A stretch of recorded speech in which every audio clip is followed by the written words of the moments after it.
ബഹുമാനപ്പെട്ട Ali bin Abi Talib റളിയല്ലാഹു അൻഹുവിന്റെ കുടുംബ പരമ്പരയാണ് ഇന്ന് വിശദീകരിക്കുന്നത്. അലി റളിയല്ലാഹു അൻഹു പുണ്യനബി സല്ലല്ലാഹു അലൈഹി വസല്ലമയുടെ കുടുംബ പരമ്പരയിൽ പിതാക്കന്മാരുടെ കൂട്ടത്തിൽ അബ്ദുൽ മുത്തലിബിലേക്ക് ചേർന്ന് പിന്നീട് അദ്നാൻ വരെയും ആദം വരെയും ഒരു പരമ്പരയാണ്. ഒറ്റ പരമ്പരയാണ്. വല്ലിപ്പയായ അബ്ദുൽ മുത്തലിബ് രണ്ടാളുടെയും ഒന്നാണ്. ബഹുമാനപ്പെട്ട മുത്തു മുഹമ്മദ് മുസ്തഫ തങ്ങളുടെയും സയ്യിദന അലി ബിൻ അബി ത്വാലിബിന്റെയും റളിയല്ലാഹു അൻഹു കുടുംബ പരമ്പര വല്ലിപ്പ പിതാമഹനായ അബ്ദുൽ മുത്തലിബ് എന്നവരിൽ നിന്ന് യോജിച്ച് പിന്നെ സയ്യിദന ആദം അലൈഹിസ്സലാത്തു വസ്സലാം വരെയും ഒരു പരമ്പരയാണ്, ഒറ്റ പരമ്പരയാണ്. അതിലെ അബ്ദുൽ മുത്തലിബ് എന്നവരാകട്ടെ ഹാഷിമിന്റെ മക്കളിൽ നിപുണനും വളരെ മഹാനുമായ ഒരാളായിരുന്നു. ഹാഷിമെ എന്നവരുടെ ഹബീബായ റസൂലുള്ളാഹി സ്വല്ലല്ലാഹു അലൈഹി വസല്ലമ തങ്ങളുടെ വല്ലിപ്പമാരിൽ നേരെ അബ്ദുൽ മുത്തലിബിന്റെ പിതാവാണ് ആര്? ഹാഷിം. ഹാഷിം സന്തതികളെ മൊത്തത്തിൽ ബനു ഹാഷിം എന്ന് വിളിക്കുന്നു.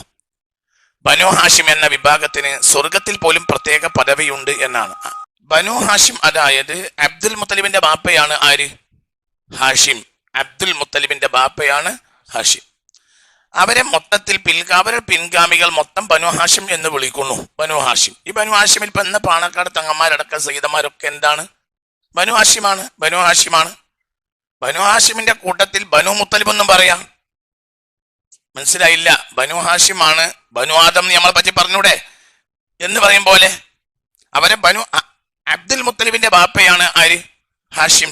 ഹാഷിമിൻ സന്തതികളെ മൊത്തം ബനു ഹാഷിം എന്ന് പറയും. അവരെ കൂട്ടത്തിൽ മുഅ്മിനീങ്ങൾക്ക് സ്വർഗത്തിൽ പ്രത്യേക പദവിയാണ്. ആർക്ക്? ബനു ഹാഷിമിന് പ്രത്യേക പദവിയാണ്. ഹബീബായ നബി സല്ലല്ലാഹു അലൈഹി വസല്ലം തങ്ങൾ പറയുന്നതായി അഹ്മദ് ബിൻ ഹംബൽ റളിയല്ലാഹു അൻഹു ഖസായിസിൽ രേഖപ്പെടുത്തിയിട്ടുണ്ട്. കൃത്യമാണ്, ഒന്നും എൻ്റെ വകയല്ല.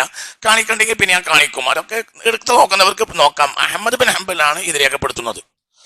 റളിയല്ലാഹു അൻഹു അദ്ദേഹത്തിന്റെ 4 ഇമാമിയങ്ങളിൽ പ്രധാനികളിൽ ഒരാളായ ബഹുമാനപ്പെട്ട അഹ്മദ് ബിൻ ഹംബൽ റളിയല്ലാഹു അൻഹു അവരുടെ ഖസായിസിൽ രേഖപ്പെടുത്തുന്നുണ്ട്. എന്ത്? വല്ലദി യാ മഅശറ ബനി ഹാഷിം വല്ലദി ബഅസനി ബിൽ ഹഖി ലഇൻ അഖദതു ബിഹൽഖതി ബാബിൽ ജന്ന മാ ബദഅതു ഇല്ലാ ബികും. ബനു ഹാഷിം കുടുംബമേ, ഞാൻ എങ്ങാനും സ്വർഗത്തിന്റെ വാതിലിന്റെ പിടി പിടിച്ചാൽ നിങ്ങളെ കൊണ്ടല്ലാതെ ഞാൻ തുടങ്ങുകയില്ല എന്ന് പുണ്യ റസൂല്. അതായത് ആദ്യം ഞാൻ സ്വർഗത്തിൽ കയറ്റുക ആരെയായിരിക്കും? ബനു ഹാഷിമിനെ ആയിരിക്കുമെന്ന് പുണ്യ റസൂല്. ഈ ഹദീത്ത് അഹ്മദ് ബിൻ ഹംബൽ റളിയല്ലാഹു അൻഹു തന്റെ ഖസായിസിൽ രേഖപ്പെടുത്തിയിട്ടുണ്ട്.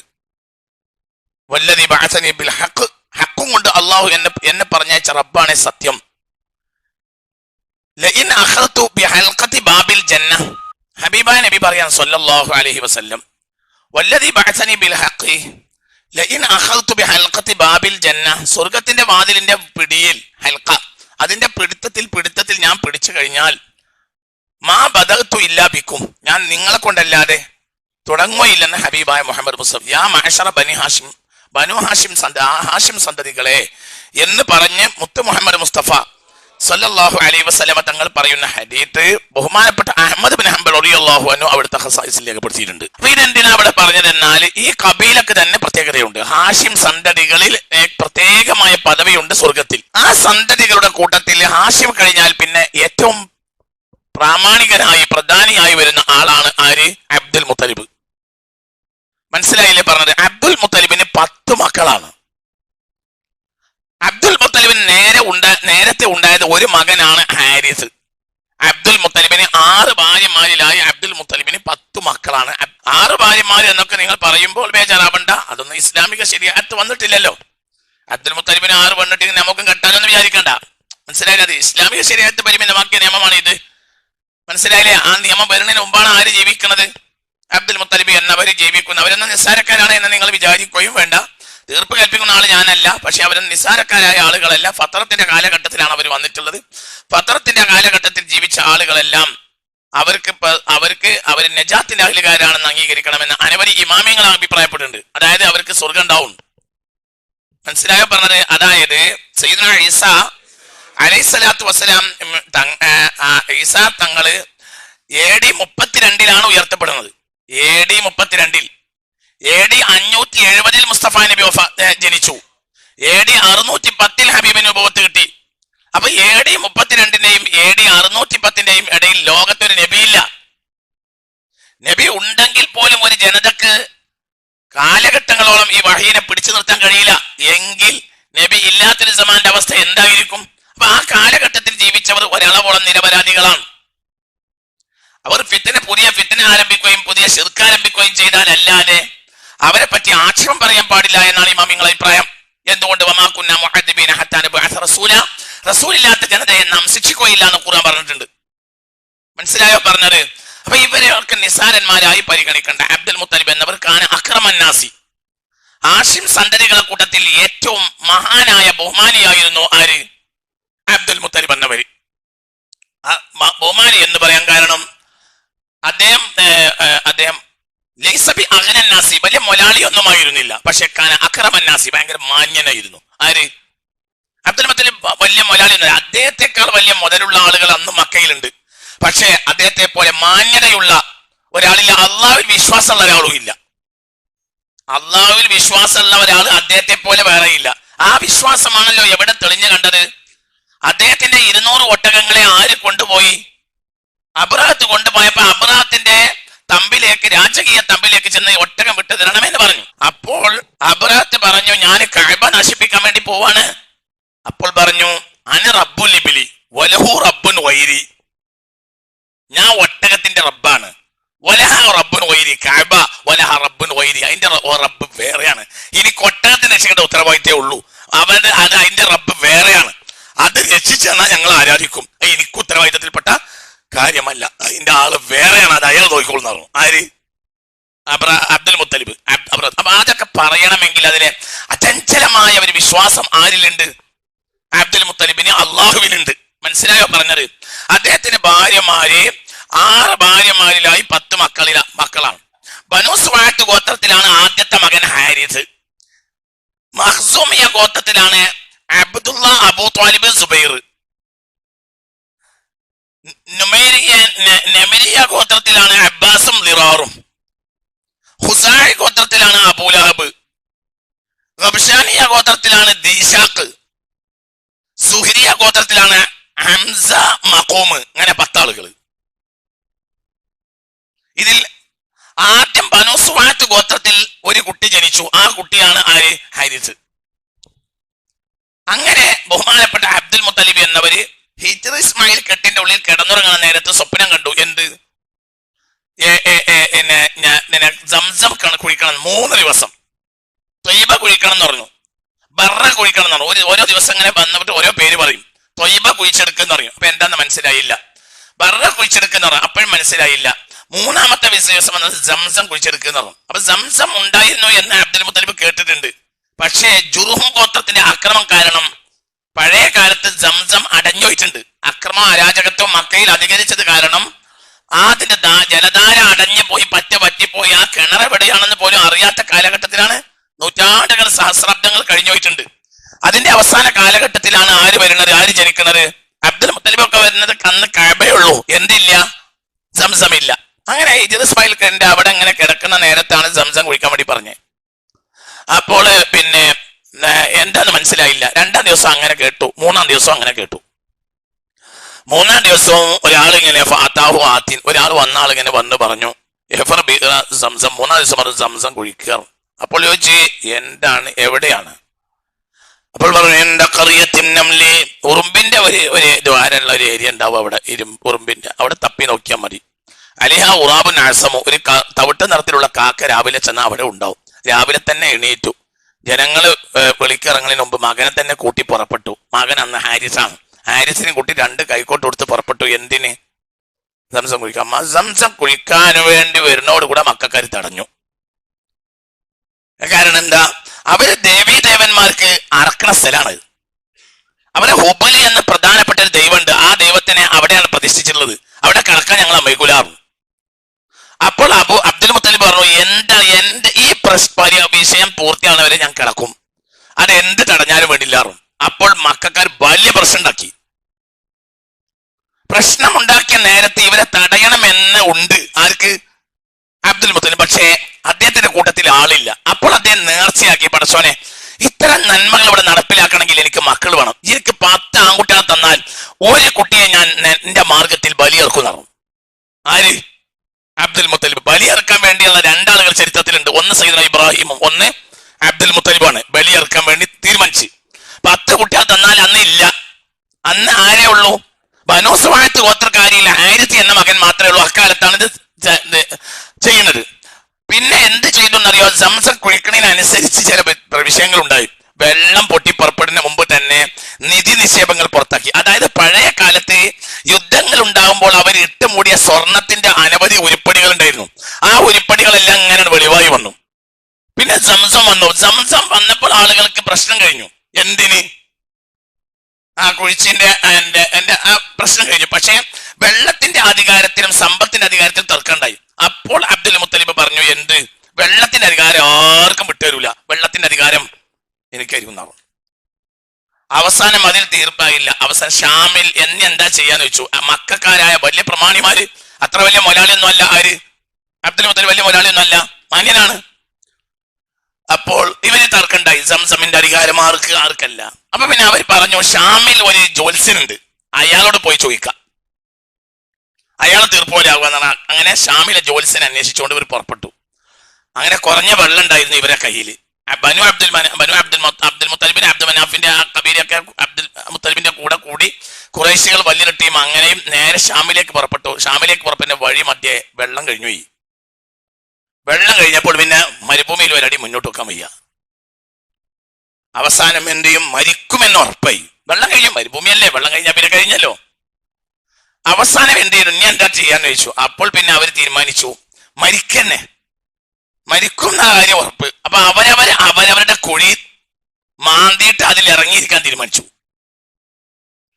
ഒരാൾ മരിച്ചാൽ അപ്പുറത്തുള്ള കുഴിക്കാരൻ എന്ത് ചെയ്യണം? അതിൽ മണ്ണിട്ട് മുടണം. എന്നാൽ സംസ്കരിക്കാതെ ഒരാൾ മാത്രമല്ലേ ബാക്കി ഉണ്ടാവുള്ളൂ. മൃഗങ്ങൾക്കും കാട്ടുജന്തുക്കൾക്കും ഒരാളെ തിന്നാൻ കിട്ടുള്ളൂ. അതുകൊണ്ട് സംസ്കരിക്കാന്നുള്ളത് വലിയൊരു കാര്യമാണല്ലോ മനുഷ്യനെ.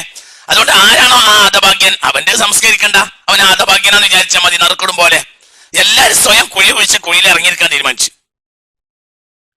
അങ്ങനെ കുഴിയിൽ ഓരോരുത്തരും ഇറങ്ങിയിരുന്നു. കുഴിയിൽ ഇറങ്ങി ഇരുന്ന് മരണത്തെ കാത്തിങ്ങനെ ഇരിക്കാണ്. ആ നേരത്ത് അബ്ദുൽ മുത്തലിബ് വീണ്ടും ഈ നേർച്ചയെ ആവർത്തിച്ചു. അദ്ദേഹത്തിന് തോന്നി മരണത്തിന് വേണ്ടി മരിക്കും, മരിക്കാൻ വേണ്ടി കാത്തിങ്ങനെ ഇരിക്കാന്ന് പറഞ്ഞാൽ അതൊരു സുഖകരമായ പണിയല്ലല്ലോ പടച്ചോനെ. ഇതിന് നീ ഒരു തീർപ്പ് കൽപ്പിച്ചുകൊണ്ടാണ്. ഞാൻ എൻ്റെ മാർഗത്തിൽ നേരത്തെ പറഞ്ഞതുപോലെ എനിക്ക് 10 കുട്ടികളുണ്ടായാൽ ഞാൻ എന്ത് ചെയ്യും? ഒരു കുട്ടികളെ ഇറക്കുന്നതാണ്. അങ്ങനെ അവിടുന്ന് എണീറ്റു. ഇനി എന്താ ചെയ്യേണ്ടതെന്ന് അറിയാൻ വേണ്ടി നേരെ വന്നു നോക്കുമ്പോൾ അബ്ദുൽ മുത്തലിബിന്റെ ഒട്ടകത്തിന്റെ കുളമ്പിന്റെ ചോട്ടിലുണ്ട്. എന്ത്? പോവാറും, നമുക്ക് ഇവിടുന്ന് പോവാറും, നമുക്ക് നീങ്ങുന്നത്ര നേരം മരിക്കണത്തെ മരിച്ചു വീഴുന്നാവും. അങ്ങനെ ഷാമിലേക്ക് തന്നെ പുറപ്പെടാൻ വേണ്ടി തീരുമാനിച്ചു, ജ്യോത്സ്യന്റെ അടുത്തേക്ക്. എന്ത്? ആർക്കാണ് സംസമിന്റെ അവകാശം എന്ന് തീരുമാനിക്കാൻ വേണ്ടിയിട്ടാണ് ജ്യോത്സ്യനെ സമീപിക്കാൻ വേണ്ടി. വേറൊരു വഴി അവർക്കില്ലല്ലോ. അങ്ങനെ പോവാന്ന് പറഞ്ഞ് എല്ലാവരും ഒട്ടകത്തെ തൊളിക്കാൻ വേണ്ടി ഒരുങ്ങി നോക്കുമ്പോൾ അബ്ദുൽ മുത്തലിബിന്റെ ഒട്ടകത്തിന്റെ കാലിന്റെ ചോട്ടിൽ ഉറവാട് പൊട്ടി. മരുഭൂമിയുടെ നടുവില് എല്ലാരും ഇഷ്ടം പോലെ വെള്ളം കുടിച്ച് തോൽപാത്രം നിറച്ച് എന്നിട്ടും വെള്ളം ബാക്കി. എവിടെ? അപ്പോൾ അവരെല്ലാവരും പറഞ്ഞു, ഇനിയില്ല അബ്ദുൽ മുത്തലിബെ, നിങ്ങളെ പരീക്ഷിക്കാനോ ഇതിൽ പ്രശ്നം ഉണ്ടാക്കാനോ ഞങ്ങൾ ഇല്ല. ഒന്നുമില്ലാത്ത ഈ മരുഭൂമിയിൽ ഒട്ടകക്കുളമ്പിൽ നിന്ന് നിങ്ങൾക്ക് പടച്ച നമ്പുരാൻ വെള്ളം തന്നിട്ടുണ്ടെങ്കിൽ അതിന്റെ അധികാരം നിങ്ങൾക്ക് തന്നെ ഞങ്ങൾക്ക് ബോധ്യപ്പെട്ടു തിരിച്ചു വരാറും. അങ്ങനെ മക്കയിലെ സകല കബീലകളും അംഗീകരിച്ചു. ആരുടെ നേതൃത്വം? അബ്ദുൽ മുത്തലിബിന്റെ നേതൃത്വം നേരെ തിരിച്ചു വന്നു. അബ്ദുൽ മുത്തലിബിന് അല്ലാഹു സുബ്ഹാനഹു വ തആല കുട്ടികളാണ്ട് കൊടുത്തു. അങ്ങനെ 10 കുട്ടികളും പൂർത്തിയായി. മനസ്സിലായില്ലേ പറഞ്ഞത്? 6 ഭാര്യമാരിലായി 10 കുട്ടികൾ ഉണ്ടായി. ആർക്ക്? അബ്ദുൽ മുത്തലിബ് എന്നവർക്ക് 10 കുട്ടികൾ ഉണ്ടായപ്പോൾ വിഷയം വന്നു. എന്ത്? 10 കുട്ടികൾ ഉണ്ടായാൽ 10 കുട്ടികളെ ഉണ്ടായി കഴിഞ്ഞാൽ ഞാൻ ഒരു കുട്ടിയെ അള്ളാന്റെ മാർഗത്തിൽ ബലി അർപ്പിക്കും എന്ന് പറഞ്ഞു. അങ്ങനെ ബലി അർപ്പിക്കണല്ലോ എന്ന ചിന്ത അബ്ദുൽ മുത്തലിബിനെ ബാധിച്ചു. ഇനി എന്താ ചെയ്യാം? അപ്പോൾ അദ്ദേഹം തീരുമാനിച്ചു, ഓരോരുത്തരും അവരുടെ പേര് എഴുതി ഇങ്ങനെ കൊണ്ടുവരിക, എന്നിട്ടൊരു പാത്രത്തിലിടുക. നറുക്കാരാണോ എടുക്കിട്ട അവരെ ഇറക്കുന്നു. അങ്ങനെ ഓരോരുത്തരും അവരെ പേരിങ്ങനെ എഴുതി കൊണ്ടുവന്നു, പാത്രത്തിലിട്ടു. നറുക്ക് കിട്ടിയത് അബ്ദുള്ളക്ക്, റസൂലുള്ളാഹിന്റെ വാപ്പാക്ക് സല്ലല്ലാഹു. അതുകൊണ്ടാണ് അന ഇബ്നു ദബീഹൈനി, അറക്കാൻ നിശ്ചയിക്കപ്പെട്ട 2 മകനാണ് ഞാൻ എന്ന് റസൂൽ പറഞ്ഞിരുന്നു സല്ലല്ലാഹു. അന ഇബ്നു ദബീഹൈനി, ഞാൻ 2 ദബീഹിന്റെയും മകനാണ്. ഒന്ന് ആര്? സയ്യിദുനാ ഇസ്മായിൽ. ഒന്ന് ആര്? അബ്ദുള്ള എന്നവര്. അങ്ങനെ അബ്ദുള്ളയെ അറക്കാൻ തീരുമാനിച്ചു. കഅബാലയത്തിന്റെ അടുത്തുകൊണ്ടേ അറക്ക. ആരെ? റസൂലുള്ളാഹിയുടെ ബാപ്പയെ. മനസ്സിലായോ?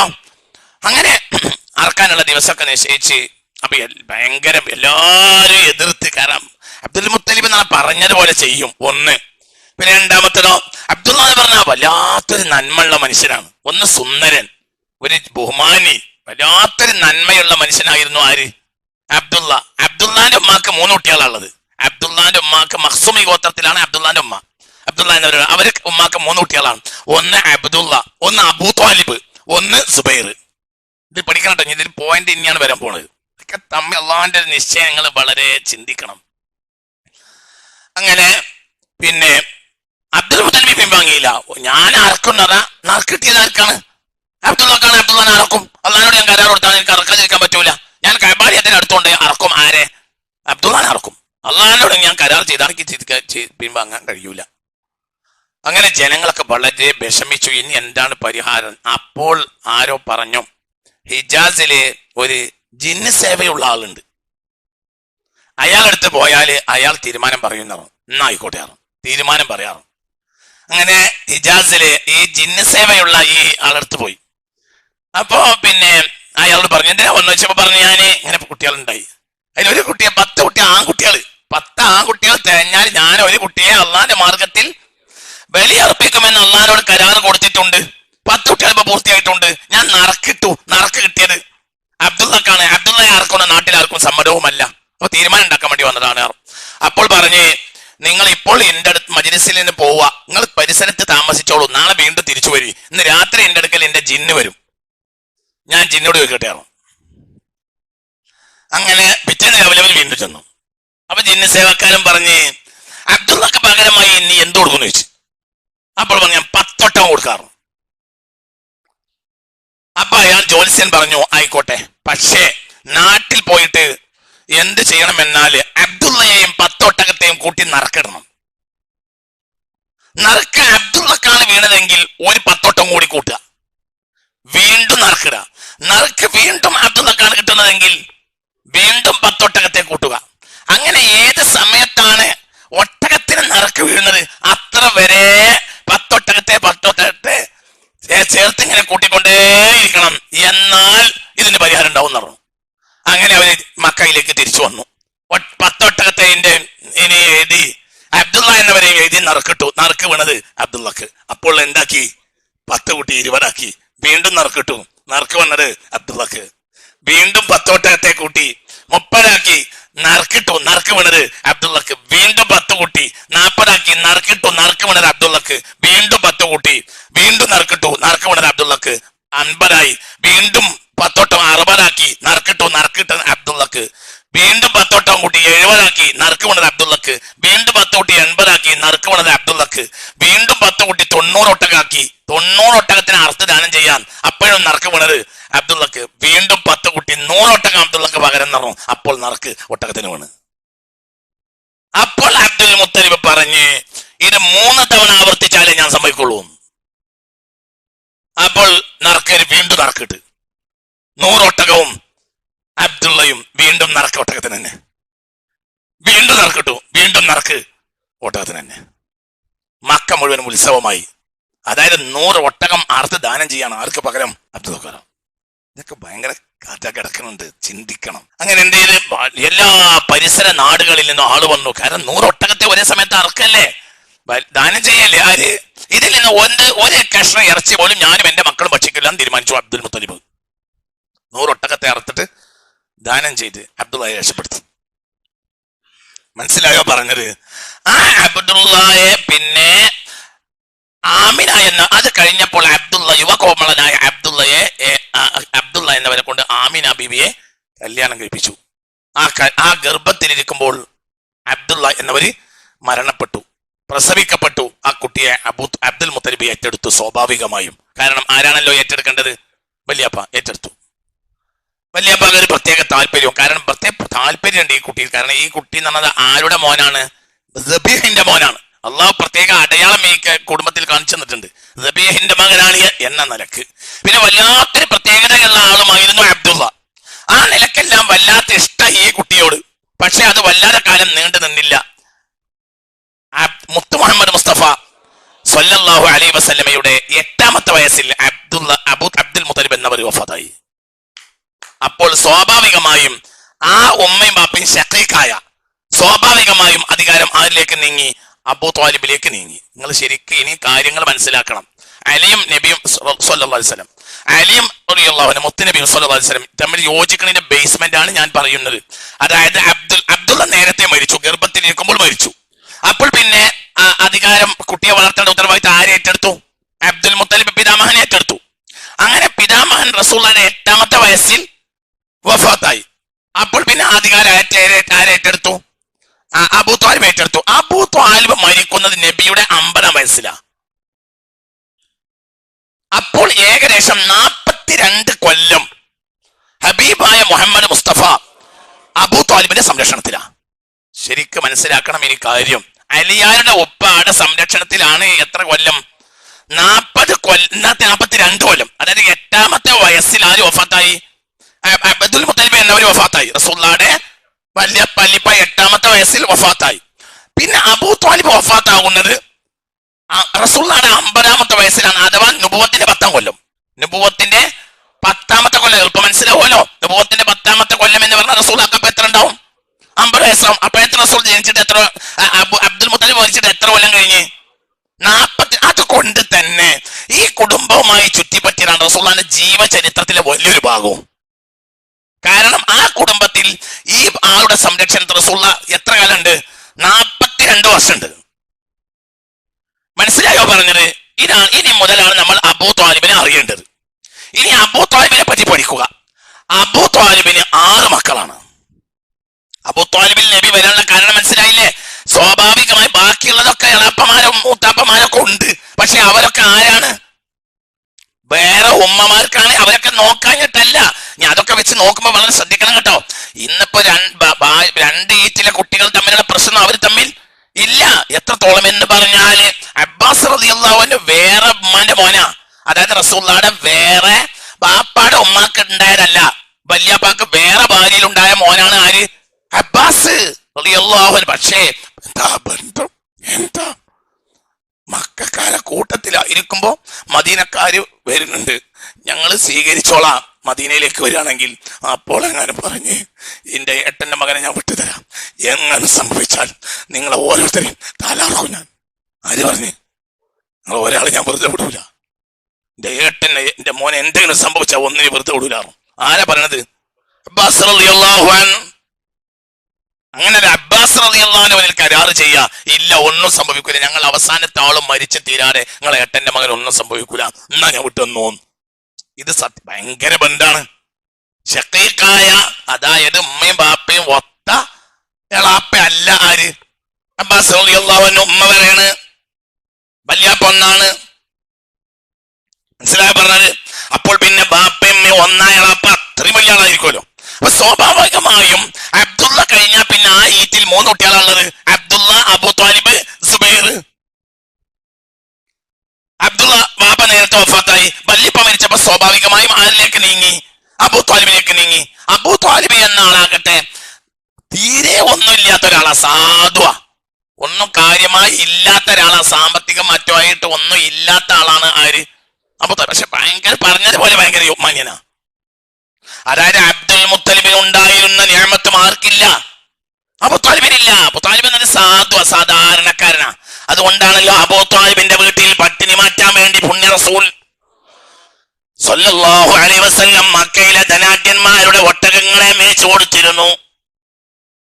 അതിൽ നിന്ന് കിട്ടിയ ഒട്ടകങ്ങൾ ഞാൻ എന്റെ ബാപ്പ വലിയ എളാപ്പയായ അബൂ ത്വാലിബിന്റെ വീട്ടിൽ ഏൽപ്പിച്ചിരുന്നു. ആ ഒട്ടകങ്ങളെയും ആടുകളെയും മേക്കാൻ പോകുന്ന നേരത്ത് കാനത്തിൽ ഹജാറു തുസല്ലിമു അലൈഹാ, കല്ലുകൾ എനിക്ക് സലാം പറഞ്ഞിരുന്നു. അന്ന് ഞാൻ ചെറുബാല്യക്കാരനാണ്. ഈ കല്ലുകൾ എന്തിനാണ് എനിക്ക് സലാം പറയുന്നത് എന്ന് എനിക്കറിയുകയില്ല. നീ അബൂ ത്വാലിബ് റസൂലുള്ളാഹിന്റെ 8ാമത്തെ വയസ്സ് മുതൽ അധികാരം ഏറ്റെടുത്തു. ഏതുവരെ? ഏതുവരെ? അബൂ ത്വാലിബിന്റെ മരണം വരെ ഏത് വിഷയവും അബൂ ത്വാലിബിനെയാ. ഏത് വിഷയവും അബൂ ത്വാലിബിനെ നടത്തിയത്. അബൂ ത്വാലിബിനോട് ചോദിക്കാതെ റസൂൽ അങ്ങനെ കാര്യം ചെയ്തിട്ടില്ല. അബൂ ത്വാലിബിനോട് പറയാതെ റസൂലുള്ളാഹി സ്വല്ലല്ലാഹു അലൈഹി വസല്ലം തങ്ങളെ ഒരു തീരുമാനം എടുക്കുന്നതിന് മുമ്പ് അവര് ഖുറൈശികൾ അബൂ ത്വാലിബിനോട് വന്ന് പറഞ്ഞിട്ടുണ്ട്. അതൊക്കെ ഞാൻ വിശദീകരിക്കാം.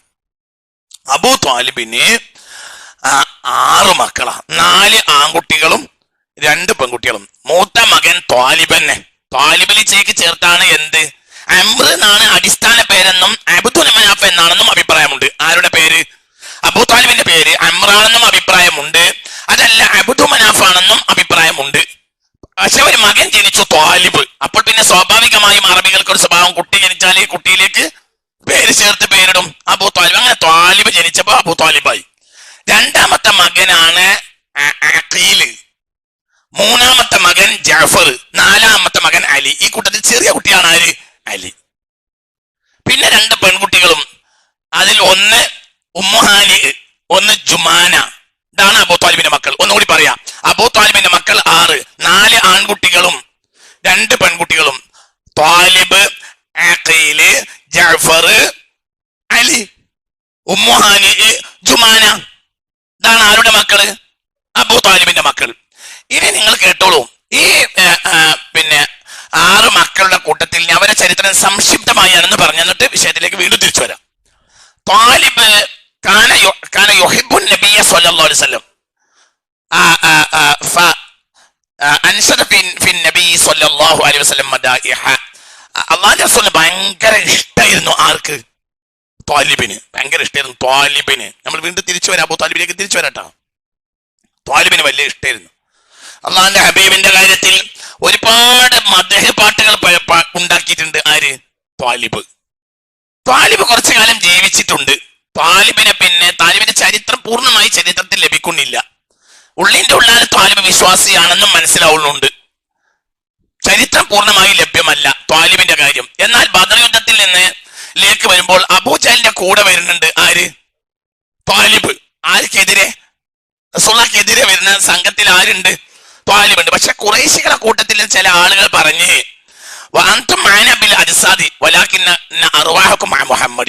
നിങ്ങൾ താടിയോണ്ട് ഞങ്ങളൊപ്പം വരുന്നുണ്ടെങ്കിലും റൂഹെപ്പോഴും നിങ്ങൾക്ക് മുഹമ്മദിന്റെ കൂടെയാണ് കയറും. അപ്പൊ അങ്ങനെ തന്നെയാണ്. എന്നാ ഞാൻ പോവാണെന്ന് പറഞ്ഞിട്ട് പോയി തിരിച്ചു പോന്നു. ആര്? ത്വാലിബ്. ബദർ യുദ്ധത്തിൽ യുദ്ധക്കളത്തിൽ എത്തിയിട്ടില്ല. ആര്? ത്വാലിബ്. കാരണം വഴിയിൽ വെച്ച് കളിയാക്കി. അതായത് ശരീരം കൊണ്ട് നിങ്ങൾ ഞങ്ങളെ കൂടെ വരുന്നുണ്ടെങ്കിലും മനസ്സുകൊണ്ടും റൂഹ് കൊണ്ടും ഇപ്പോഴും നിങ്ങൾ ആരെ കൂടെയാണ്? മുഹമ്മദിന്റെ കൂടെയാണെന്ന് ഖുറൈശികൾ കളിയാക്കിയപ്പോൾ അതെ ഞങ്ങൾ മുഹമ്മദിന്റെ കൂടെ തന്നെയാണെന്ന് പറഞ്ഞ് തിരിച്ചു പോന്ന ആളാണ് ആര്? ത്വാലിബ്. ത്വാലിബ് തിരിച്ചു പോന്നു. ത്വാലിബിനെ കുറിച്ച് കൂടുതൽ വിവരങ്ങൾ ലഭ്യമല്ല. 2ാമത്തെ മകനാണ് അഖീല്. അഖീലിനെ അബൂ താലിബിന് ഭയങ്കര ഇഷ്ടമാണ്. അഖീലിന്റെ പ്രത്യേകത എന്താണെന്നാൽ അഖീല് കാന അഅറഫൻ നാസി ബിൽ ഖബായിലി. വംശാവലിയുടെ ചരിത്രം അറബ് ലോകത്ത് ഏറ്റവും അറിയുന്ന ആളായിരുന്നു ആര്? അഖീല്. വംശാവലിയുടെ ചരിത്രം ഏറ്റവും അറിയുന്ന ആളാണ് അഖീല്. അഖീല് ഫത്ഹിലാണ്, യൗമുൽ ഫത്ഹിലാണ് മുസ്ലിം ആയത് എന്നാണ് പ്രധാനപ്പെട്ട അഭിപ്രായം. മനസ്സിലായില്ലേ പറഞ്ഞത്? അതായത് വംശാവലിയുടെ ചരിത്രം, ഓരോ തറവാട്ടുകാർ അവരെ മക്കളെ ഇങ്ങനെയുള്ള, അത് ഭയങ്കര ചരിത്രമല്ലേ. പരമ്പരയുടെ ചരിത്രം ഇതൊക്കെ ഏറ്റവും അറിയുന്ന ആളായിരുന്നു ആര്? അഖീല്. ശ്രദ്ധിക്കണം കേട്ടോ, ശ്രദ്ധിക്കണേ. അഖീലിന് പിന്നെ മുസ്ലിം ആയിട്ടുണ്ട്. മദീന ജീവിത കാലഘട്ടത്തിൽ പള്ളിയിൽ എപ്പോഴും ഒരു കൂട്ടർ അഖീലിനൊപ്പം ഇരിക്കും, വിവരം അറിയാൻ വേണ്ടി. കാരണം അസ്രഅലിജാബ കമ്പ്യൂട്ടർ ബുദ്ധിയാ. ആർക്ക്? അഖീലിന് ഭയങ്കര ബുദ്ധിയാ. എന്ത് ചോദിച്ചാലും ഉടനടി മറുപടി പറയും. ഹബീബായ നബിയോട് കൂടെ ഹുനൈൻ യുദ്ധത്തിലും മൂത്തത്ത് യുദ്ധത്തിലും ഒക്കെ അഖീൽ പങ്കെടുത്തിട്ടുണ്ട്. മരിച്ചിട്ടില്ല. ആ യുദ്ധത്തിലൊന്നും മരിച്ചിട്ടില്ല. ആര്? അഖീല്. അഖീലിന് 12 കുട്ടികളാ. ഈ 12 കുട്ടികളിൽ 9 കുട്ടികൾ ഹുസൈൻ റളിയല്ലാഹുവിന്റെ കൂടെ കർബലയിൽ ഷഹീദായിട്ടുണ്ട്. ഭയങ്കര ബന്ധം, ഇവർ തമ്മിലുള്ള ബന്ധം ഭയങ്കരം. അഖീല് ആരുടെ ഏട്ടനാണ്? അപ്പൊ എളാപ്പാന്റെ മകന്റെ ഒപ്പം ഷഹീദായി. മനസ്സിലായില്ല? അഖീലിന്റെ മക്കൾ എന്ന് പറഞ്ഞാല് ഹുസൈൻ റളിയല്ലാഹു അൻഹു എന്താണ്? മൂത്താപ്പാന്റെ മക്കളാണ്, മൂത്താപ്പാന്റെ മക്കളാണ്. അവർ എളാപ്പാന്റെ മക്കളോടുകൂടെ എന്തായി? ഷഹീദായി. 9 മക്കൾ ഷഹീദായി. അതിൽ അഖീലിന്റെ ഒരു മകനാണ് മുസ്ലിം ഇബ്നു അഖീൽ. കൂട്ടത്തിൽ ശ്രദ്ധിക്കാൻ വേണ്ടി പറയുന്നത്, മുസ്ലിം ഇബ്നു അഖീൽ പറഞ്ഞാലും ഭയങ്കര വർത്താനം പറയുന്ന ആളായിരുന്നു. അദ്ദേഹത്തെയാണ് ഹുസൈൻ റളിയല്ലാഹു അൻഹു കൂഫക്കാരുടെ അടുത്തേക്ക് പറഞ്ഞയച്ചു. പക്ഷേ കൂഫയിലെ ഗവർണറായ ഇബ്നു സിയാദ് അദ്ദേഹത്തെ ക്രൂരമായ വധിച്ചു. അദ്ദേഹത്തിന്റെ ഖബർ കൂഫ പള്ളിയുടെ നടുവിലാണ്. ഞാൻ സിയാറത്ത് ചെയ്തിട്ടുണ്ട് പലവട്ടം റബ്ബിന്റെ സഹായത്താൽ. മനസ്സിലായോ പറഞ്ഞത്? ഇറാഖിലെ കൂഫ പള്ളിയുടെ നടുവിലാണ് ബഹുമാനപ്പെട്ട അഖീൽ റളിയല്ലാഹു അൻഹുവിന്റെ മകനായ വലിയ ശുജാഇയായ ആര്? മുസ്ലിം ഇബ്നു അഖീലിന്റെ ഖബർ എവിടെയാണ്? കൂഫ പള്ളിയുടെ നടുവിലാണ് മുസ്ലിം ഇബ്നു അഖീൽ. ബാക്കി 9 മക്കളെ എന്തായി? കർബലയിൽ ഷഹീദായി, തിരിച്ചു മടങ്ങി. അത് വിശദീകരിക്കലല്ല നമ്മളെ ഉദ്ദേശം, അഖീലിനെ പരിചയപ്പെടുത്തലാണ്. അപ്പോൾ 2 മക്കളായി, ത്വാലിബ് കഴിഞ്ഞു, അഖീൽ കഴിഞ്ഞു. ഞങ്ങൾ ആ തറവാടിനൊന്നും ഇങ്ങനെ പരിചയപ്പെടുത്തി പറയാം. 3ാമത്തെ മകനാണ് ആര്? ഈ അഖീലിന് വേറെ ഒരു വിഷയമുണ്ട്, അവിടേക്ക് തിരിച്ചു വരാം. 3ാമത്തെ മകനാണ് ആര്? ജാഫർ. ജാഫർ നിങ്ങൾക്ക് അറിയാലോ, ജാഫർ ആദ്യ കാലഘട്ടത്തിൽ മുസ്ലിമായ ഒരാളാണ് ജാഫർ. അബസീനിയയിലേക്കുള്ള ഹിജറ സംഘത്തിലെ നേതാവായിരുന്നു ആര്? ജാഫർ റളിയല്ലാഹു അൻഹു. മുസ്ലിം ഹബീബി ആ ചരിത്രത്തിൽ പറയുന്നുണ്ട്, നജ്ജാഷിയെ സംസാരത്തിൽ തോൽപ്പിച്ചത് ജാഫറാണ്. നജ്ജാഷി മുസ്ലിം ആയിട്ടുണ്ട്. നജ്ജാഷി മരിച്ചപ്പോൾ മയ്യത്ത് നിസ്കരിച്ചിട്ടുണ്ടല്ലോ ഹബീബായ റസൂലുള്ളാഹ്. ഗായിബായ മയ്യത്ത് നിസ്കാരത്തിന് തെളിവാണല്ലോ അത്. മനസ്സിലായില്ല? ഗായിബായ മയ്യത്ത് നിസ്കാരത്തിന് തെളിവായി ഫുഖഹാക്കൾ ഉദ്ധരിക്കുന്ന ഒരു കാര്യമാണ് എന്ത്? പല തെളിവുണ്ട്, ഒരു തെളിവാണ് ഏത്? നജ്ജാഷി മരിച്ചപ്പോൾ സ്വല്ലൻ നബിയുൽ മുസ്തഫ അലൻ നജ്ജാഷി ബിസ്സലാത്തി അലൽ മയ്യിത്തിൽ ഗായിബി. ഗായിബായ മയ്യത്തിന്റെ മേൽ നിസ്കാരം ഹബീബായ റസൂൽ മദീനയിൽ നിസ്കരിച്ചിട്ടുണ്ട്. അബസീനിയയിൽ ആര് മരിച്ചു എന്നറിഞ്ഞപ്പോൾ നിങ്ങളെ സഹോദരനായ മുസ്ലിമായ നജ്ജാഷി രാജാവ് മരിച്ചിട്ടുണ്ട് എന്ന് പറഞ്ഞ് ഹബീബായ നബി മദീനയിൽ നിസ്കരിച്ചിട്ടുണ്ട്. ഈ നജ്ജാഷിയുടെ മനസ്സ് മാറ്റിയത് ആരാണ്? ജാഫറാണ്. ജാഫർ ആദ്യ കാലഘട്ടത്തിലെ മുസ്ലിമാണ്. അദ്ദേഹത്തിന് വലിയ വർത്താനാണ്. അദ്ദേഹത്തെ തകർക്കാൻ വേണ്ടി, അതായത് ഇവര് അബസീനിയയിലേക്ക് ഹിജ്റ പോയപ്പോൾ അവര് അംർ ഇബ്നു ആസ് റളിയല്ലാഹു അന്ന് അംർ മുസ്ലിം ആയിട്ടില്ല, വലിയ വർത്താനം പറഞ്ഞ് ആര് നിലയിൽ തോൽപ്പിക്കുന്ന ആളാണ് ആര്? അംർ ഇബ്നു ആസ് റളിയല്ലാഹു അൻഹു നജ്ജാഷിയുടെ അടുത്തേക്ക് വന്ന് പിന്നെ എന്ത് പറഞ്ഞെന്നറിയാം, പ്രശ്നം ഉണ്ടാക്കണ ഒരു പാർട്ടിക്ക് എന്തിനാണ് രാജാവായി അഭയം കൊടുക്കണമെന്ന് വെച്ച് അങ്ങനെ ജാഫറിനെയൊക്കെ വിളിപ്പിച്ചു റളിയല്ലാഹു അൻഹു. നിങ്ങൾ പ്രശ്നക്കാരാന്ന് കേൾക്കുന്നുണ്ടല്ലോ എന്ന് നജ്ജാഷി. അപ്പോൾ പറഞ്ഞ് ഞങ്ങൾ പ്രശ്നക്കാരായിരുന്നു, ഇപ്പൊ പ്രശ്നക്കാരല്ല. വഖദ് ബുഅത ഫീനാ റസൂലു, ഞങ്ങൾ പല പ്രശ്നക്കാരായിരുന്നു പണ്ട്. നിങ്ങൾ തൊട്ടടുത്തിരിക്കുന്ന അംറിനെ പോലെ ഞങ്ങൾ പണ്ട് ആരെന്നെയാണ്, പ്രശ്നക്കാരാണ്. പിന്നെ ഞങ്ങൾക്ക് ഒരു റസൂലിനെ കിട്ടി. ഞങ്ങൾ ഇവരെ പോലെ എവിടെയും കള്ളുടിക്കായിരുന്നു. ഞങ്ങൾ ഇവരെ പോലെ ഏത് പെണ്ണിനെയും കയ്യേറ്റം ചെയ്യായിരുന്നു. ഞങ്ങൾ ഏതൊരാളുടെ ധനം അപഹരിക്കുമായിരുന്നു. ഞങ്ങൾ ഏത് വിഗ്രഹത്തിനും കുമ്പിടുമായിരുന്നു. ഞങ്ങൾ കളവ് നിത്യമായി പറഞ്ഞിരുന്നു. ഞങ്ങൾ കുടുംബ ബന്ധത്തിന് ഒരു വിലയും കൽപ്പിക്കാതെ ഒരു ദിർഹമിന് വേണ്ടി സ്വന്തം സഹോദരനെ കൊന്നിരുന്നു. അപ്പോഴാണ് അല്ലാഹു തആല ഞങ്ങൾക്കൊരു റസൂലിനെ പറഞ്ഞു. ആ റസൂൽ ഞങ്ങൾക്ക് നന്മ കൊണ്ടും പാതിവൃത്യം കൊണ്ടും ദേഹവിശുദ്ധി കൊണ്ടും ആത്മീയ വിശുദ്ധി കൊണ്ടും കൽപ്പിച്ചു. ഇപ്പൊ ഞങ്ങൾ അവയ്ക്കൊന്നുമില്ല എന്ന് ഞങ്ങൾ ഇവിടെ പറത്തോളി എന്ന് പറഞ്ഞു. അങ്ങനെ പറഞ്ഞേച്ച്. എന്നാൽ അമ്ര തിരിച്ചു പോയില്ല. അമ്ര എന്ത് ചെയ്ത്? അമ്ര അന്ന് വൈകുന്നേരം പിന്നെ നജാഷിയെ കണ്ട് ഫിത്ന ഉണ്ടാക്കി. അന്ന് അമ്ര പറഞ്ഞത്, ഇവർ ഈ സംഘത്തിനെ പറ്റി മനസ്സിലാക്കേണ്ടത്, ഇവര് ഈസയെ പറ്റി വളരെ മോശം പറയുന്ന ആളുകളാ. നജാഷി ആരാ? ഭയങ്കര ക്രിസ്ത്യാനിയ. അതായത് റോമിന്റെ ആശ്രിത രാഷ്ട്രമാണ് ഏത്? അബ്സീനിയ. റോമ സഹായിക്കുന്ന പ്രധാനപ്പെട്ട രാഷ്ട്രമാണ് അബ്സീനിയ. അബ്സീനിയയിലെ ചക്രവർത്തിയാണ് നജ്ജാഷി. അപ്പോൾ നജ്ജാഷിയോട് വന്ന് പറയാ, നിങ്ങളെ പിന്നെ 2 ദോഷം ഇവർക്കുണ്ട്. ഇവർ ഒരാളെ മുന്നിൽ തല കുനിക്കൂല. 2 ഇവരെ ഈസയെ പറ്റി മോശം പറയുന്ന ആളുകളുമാണ്. അബ്സീനിയയിൽ ഒരു സ്വഭാവം ഉണ്ടായിരുന്നു. രാജാവിനെ കാണാൻ വരുന്ന ആളുകളൊക്കെ എന്ത് ചെയ്യണം? തല കുനിക്കണം. അപ്പോഴേ രാജാവിന് തുടക്കത്തിൽ ഡൗട്ട് ഉണ്ട്. ഇപ്പൊ ഡൗട്ട് പൂർത്തിയായി. വിളിച്ചു, ഒന്നുകൂടി വിളിക്കാറോ, പിറ്റേന്ന് വീണ്ടും വിളിച്ചു. അപ്പോൾ ജാഫർ റളിയല്ലാഹു അൻഹു പറഞ്ഞു, ലാ യതകല്ലമു മിന്നാ അഹദുൻ ഇല്ലാ അനാ. ഒരാളും മിണ്ടാൻ പാടില്ല. വർത്താനം എന്ത് ചോദിച്ചാലും നിങ്ങൾ മിണ്ടാതിരിക്കുക. വർത്താനം മുഴുവനും ഞാൻ പറയും, 2 കൂട്ടരും കൂടി പറയണ്ട, ഒറ്റ വർത്താനം. അങ്ങനെ നജ്ജാഷിയുടെ ദർബാറിൽ വന്നു. എല്ലാവരും ഇങ്ങനെ വളരെ പിന്നെ പാത്രിയാക്കീസുമാര് വലിയ വലിയ പുരോഹിതന്മാരും അങ്ങനെ ഇരിക്കുന്ന സദസ്സിലേക്ക് ഇവരെ കൊണ്ടുവന്നു. ഇവര് വന്നപ്പോ തന്നെ ഇങ്ങനെ നേർന്നു പോന്നു. എന്തായില്ല? തലവെച്ചില്ല. അപ്പോൾ നജ്ജാഷിക്ക് പ്രശ്നമായി. എന്ത്? തലകുനിക്കൂ. രാജനിയമമാണ്. രാജാവിനെ കാണാൻ വരുന്നവർ എന്ത് ചെയ്യണം? തലകുനിക്കണം. ശരിയാന്ന് മനസ്സിലായി. അപ്പോൾ നജ്ജാഷി പറഞ്ഞ്, നിങ്ങൾ രാജനിയമം ലംഘിച്ചിട്ടുണ്ട്. നിങ്ങളെ നമ്മുടെ നാട്ടിൽ നിർത്താൻ നിർവാഹമില്ല. രാജനിയമം ലംഘിച്ചു. കാരണം രാജനിയമം അനുസരിച്ച് നിങ്ങൾ രാജാവിന്റെ മുന്നിൽ തല കുനിക്കണം. അപ്പോൾ പറഞ്ഞു, ഞങ്ങള് അള്ളാന്റെ മുന്നിലല്ലാതെ ഞങ്ങളെ പ്രവാചകന്റെ മുന്നിൽ പോലും ഞങ്ങൾ തല കുനിക്കാറില്ല. ഒരാളെ മുന്നിൽ തല കുനിക്കണമെങ്കിൽ ഞങ്ങൾ നജ്ജാഷി താങ്കളുടെ മുന്നിലല്ല ഞങ്ങൾ തല കുനിക്കേണ്ടത്, ഞങ്ങൾ റസൂലിന്റെ മുന്നിലാ. റസൂലിന്റെ മുന്നിൽ പോലും ഞങ്ങൾ തല കുനിക്കരുതെന്ന് റസൂൽ ഞങ്ങളെ പഠിപ്പിച്ചിട്ടുണ്ട്. ആയിക്കോട്ടെ. അത് കഴിഞ്ഞ് അപ്പോൾ ചോദിച്ചു, മാ തഖൂലു ഫീ ഈസ, ഈസാനെ പറ്റി നിങ്ങൾ അഭിപ്രായം എന്താ വെച്ചു? ദൈവപുത്രനാണെന്ന് ഞങ്ങൾ ആരാധിക്കുന്ന, ദൈവപുത്രനായി ഞങ്ങൾ ആരാധിക്കുന്ന ഈസയെ പറ്റി നിങ്ങളെ അഭിപ്രായം എന്താന്ന് വെച്ചു. അപ്പോൾ പറഞ്ഞ്, ഇല്ല, ഞങ്ങൾക്ക് അങ്ങനെ അഭിപ്രായമില്ല. ഈസ ദൈവപുത്രനല്ല, വലാകിൻ അബ്ദുഹു, അള്ളാന്റെ അബ്ദാണ്. വകലിമതുഹു അൽഖാഹാ ഇലാ മറിയം അൽഅസ്റാ, കന്യകയായ മറിയമിന് അള്ളാഹ് വിട്ടുകൊടുത്ത അള്ളാഹിന്റെ വചനമാണ് ആര്? സയ്യിദുനാ ഈസാ. മാ സാദ മിൻഹാ ഹബ്ബത്തു ഖർദലിൻ, അതിനേക്കാൾ ഒരു അണുമണി തൂക്കം പോലും ഈസ ഉയരൂല, അത്രേ ഈസ ഉള്ളൂ പറഞ്ഞു. അപ്പോൾ നജ്ജാശി അല തോവില, നജ്ജാശി പറഞ്ഞു ആ പറഞ്ഞതാ ശരി, നിങ്ങൾ ഈ പറഞ്ഞൊന്നും അല്ല. പാത്രിയാർക്കീസുമാരോട് പറഞ്ഞ് ഇവർ ഈ പറഞ്ഞത് തന്നെയാ ശരി, ദൈവപുത്രനൊന്നും അല്ല. ആരാണ്? ഒരു റസൂലാണ്, അള്ളാന്റെ ഒരു അടിമയാണ്, പറഞ്ഞത് തന്നെയാണ് ശരി. നിങ്ങൾ എത്ര ഇവിടെ പാർക്കണം അത്ര പാർക്ക്. ധീരന്മാരെ തലവിട്ടുന്ന പണി എനിക്കില്ല, നിങ്ങൾ പോയിക്കോളി പറഞ്ഞു. ധീരത ഉള്ളതുകൊണ്ടല്ലേ നിങ്ങൾ അത് പറഞ്ഞു, നിങ്ങൾ പോയിക്കോളി പറഞ്ഞു. നേരെ അമ്മർ കുറെ പാരിതോഷികം മക്കത്തുനിന്ന് കൊണ്ടുവന്നിരുന്ന നജാശി തൃപ്പതിപ്പെടുത്തു. അതിൽ നജാശി പറഞ്ഞു, ഇജ്ജ് എന്നെ നിന്റെ പാരിതോഷികം ഇവിടെ കാണാൻ പാടില്ല, മേലെ ഇജ്ജ് ഇവിടെ ഉണ്ടാകരുത്, കൊണ്ടേക്കോറും. ആ ജാഫറിനെ സംസാരം മനസ്സിലായ പറഞ്ഞത്. പിന്നെ ജാഫർ നേരെ തിരിച്ചു വരുന്ന മക്കത്തേക്കല്ല, എങ്ങോട്ടാണ്? മദീനയിലേക്കാണ്.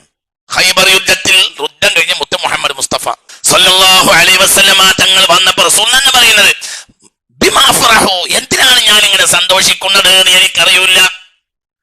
ബിഖുദൂമി ജാഫർ ബിഫത്ഹി ഖൈബർ, ഞാൻ ഖൈബർ യുദ്ധത്തിൽ ജയിച്ചത് കൊണ്ടാണോ ഇങ്ങനെ ചിരിക്കുന്നത് എന്നോ, അതോ എന്റെ ജാഫർ അബ്സീനിയയിൽ നിന്ന് മടങ്ങിയെത്തിയത് കൊണ്ടാണോ സന്തോഷിക്കുന്നത് എന്ന് എനിക്കറിഞ്ഞുകൂടാ. റസൂലുള്ളാഹിക്ക് സ്വയം എന്ത് വരിക? ചിരി, സന്തോഷം. റസൂൽ പറയാ മാതിരി ബിമാഫറ, എന്തിനാണ് ഞാൻ ഇങ്ങനെ സന്തോഷിക്കുന്നത് എന്ന് എനിക്ക് അറിയൂല. അള്ളാഹു തആല ഖൈബറിനെ ഫതഹാക്കി തന്നത് കൊണ്ടോ, അംബിഖുദൂമി ജാഫർ, എന്റെ ജാഫർ തിരിച്ചു വന്നത് കൊണ്ടോ എന്തിനാണ് ഞാൻ ഇങ്ങനെ സന്തോഷിക്കുന്നത് എനിക്കറിയൂല. അങ്ങനെ പറഞ്ഞിട്ടുണ്ട്. ആരുടെ കാര്യത്തിൽ? ജാഫറിന്റെ കാര്യത്തിൽ റളിയല്ലാഹു അൻഹു. ആ ജാഫർ ഇന്ന് കിടക്കുന്ന ജോർദാനിലെ മുഅ്തയിലാണ്.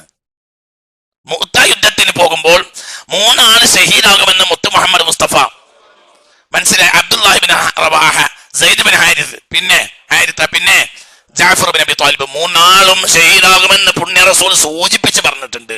മനസ്സിലായില്ല? ആർക്ക ജാഫറാണ്. ആ വല്ല എന്ന് മാത്രമല്ല, കൈയില്ലാതെ യുദ്ധം ചെയ്തല്ലോ ആര്? അത് ജാഫറാണ്. ജാഫർ ബിൻ അബി ത്വാലിബ് റളിയല്ലാഹു അൻഹു വല്ല ആത്മാർത്ഥതയുള്ള മുസ്ലിമായിരുന്നു, വല്ലാത്ത ആത്മാർത്ഥതയുള്ള മുസ്ലിമായിരുന്നു. എല്ലാം വെട്ടി തകർന്നപ്പോ എന്തായി? ഇന്നത്തെ എത്യോപ്യ. പക്ഷെ ഇന്നത്തെ എത്യോപ്യ മാത്രമല്ല, വിശാലമായ സാമ്രാജ്യമാണ് അബ്സീനിയൻ സാമ്രാജ്യം. അപ്പൊ അതാ പല്ലുകൊണ്ട് കടിച്ചു പിടിച്ചു, കൈ വെട്ടി, 2 കൈയും വെട്ടി. അങ്ങനെ പിന്നീട് ശത്രുക്കൾ ഷഹീദായപ്പോൾ 90ഓളം കുത്തും വെട്ടും ഞങ്ങൾ കണ്ടു. യുദ്ധം കഴിഞ്ഞപ്പോൾ ജാഫർ റളിയല്ലാഹു അൻഹുവിന്റെ തടിയിൽ 90ഓളം വെട്ടും കുത്തും ഞങ്ങൾ കണ്ടിട്ടുണ്ട് എന്ന് സ്വഹാബികൾ പറയുന്നുണ്ട് റളിയല്ലാഹു അൻഹു. കൈയൊക്കെ നഷ്ടപ്പെട്ടു. പിന്നെ ആ യുദ്ധസംഘം തിരിച്ചു വരുമ്പോൾ പുണ്യ റസൂൽ സ്വല്ലല്ലാഹു അലൈഹി വസല്ലം കരഞ്ഞുകൊണ്ട് എതിരേക്കുക. റഅയ്തു ജാഫറൻ ജാഫറ യതീറു ഫീ ഹവായിൽ ജന്ന മഅൽ മലായിക, മലക്കുകളോടുകൂടെ ജാഫർ സ്വർഗത്തിൽ പറന്നു നടക്കുന്നത് ഞാൻ കണ്ടിട്ടുണ്ട്. 2 കൈയുമില്ല, 2 കൈയും നഷ്ടപ്പെട്ടാണ് ജാഫർ വഫാത്താകുന്നത് റളിയല്ലാഹു അൻഹു.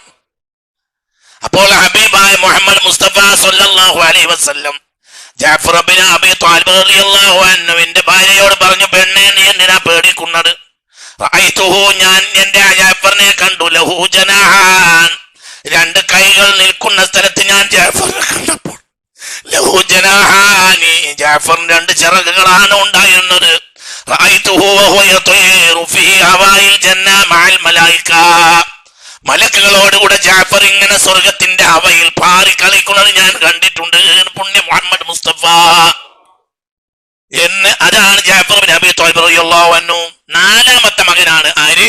അലി. ഇനി വിഷയത്തിനൊക്കെ ലേശം കൂടി തിരിച്ചു വരികയും, ദരിദ്രനായ ബഹുമാനപ്പെട്ട അബൂ ത്വാലിബിന് ദാരിദ്ര്യ കാലഘട്ടം വന്നു. മക്കയിൽ ഭയങ്കര ക്ഷാമം വന്നപ്പോൾ മക്കളെ പോറ്റാൻ കഴിയാത്ത സാഹചര്യം ആർക്കുണ്ടായി?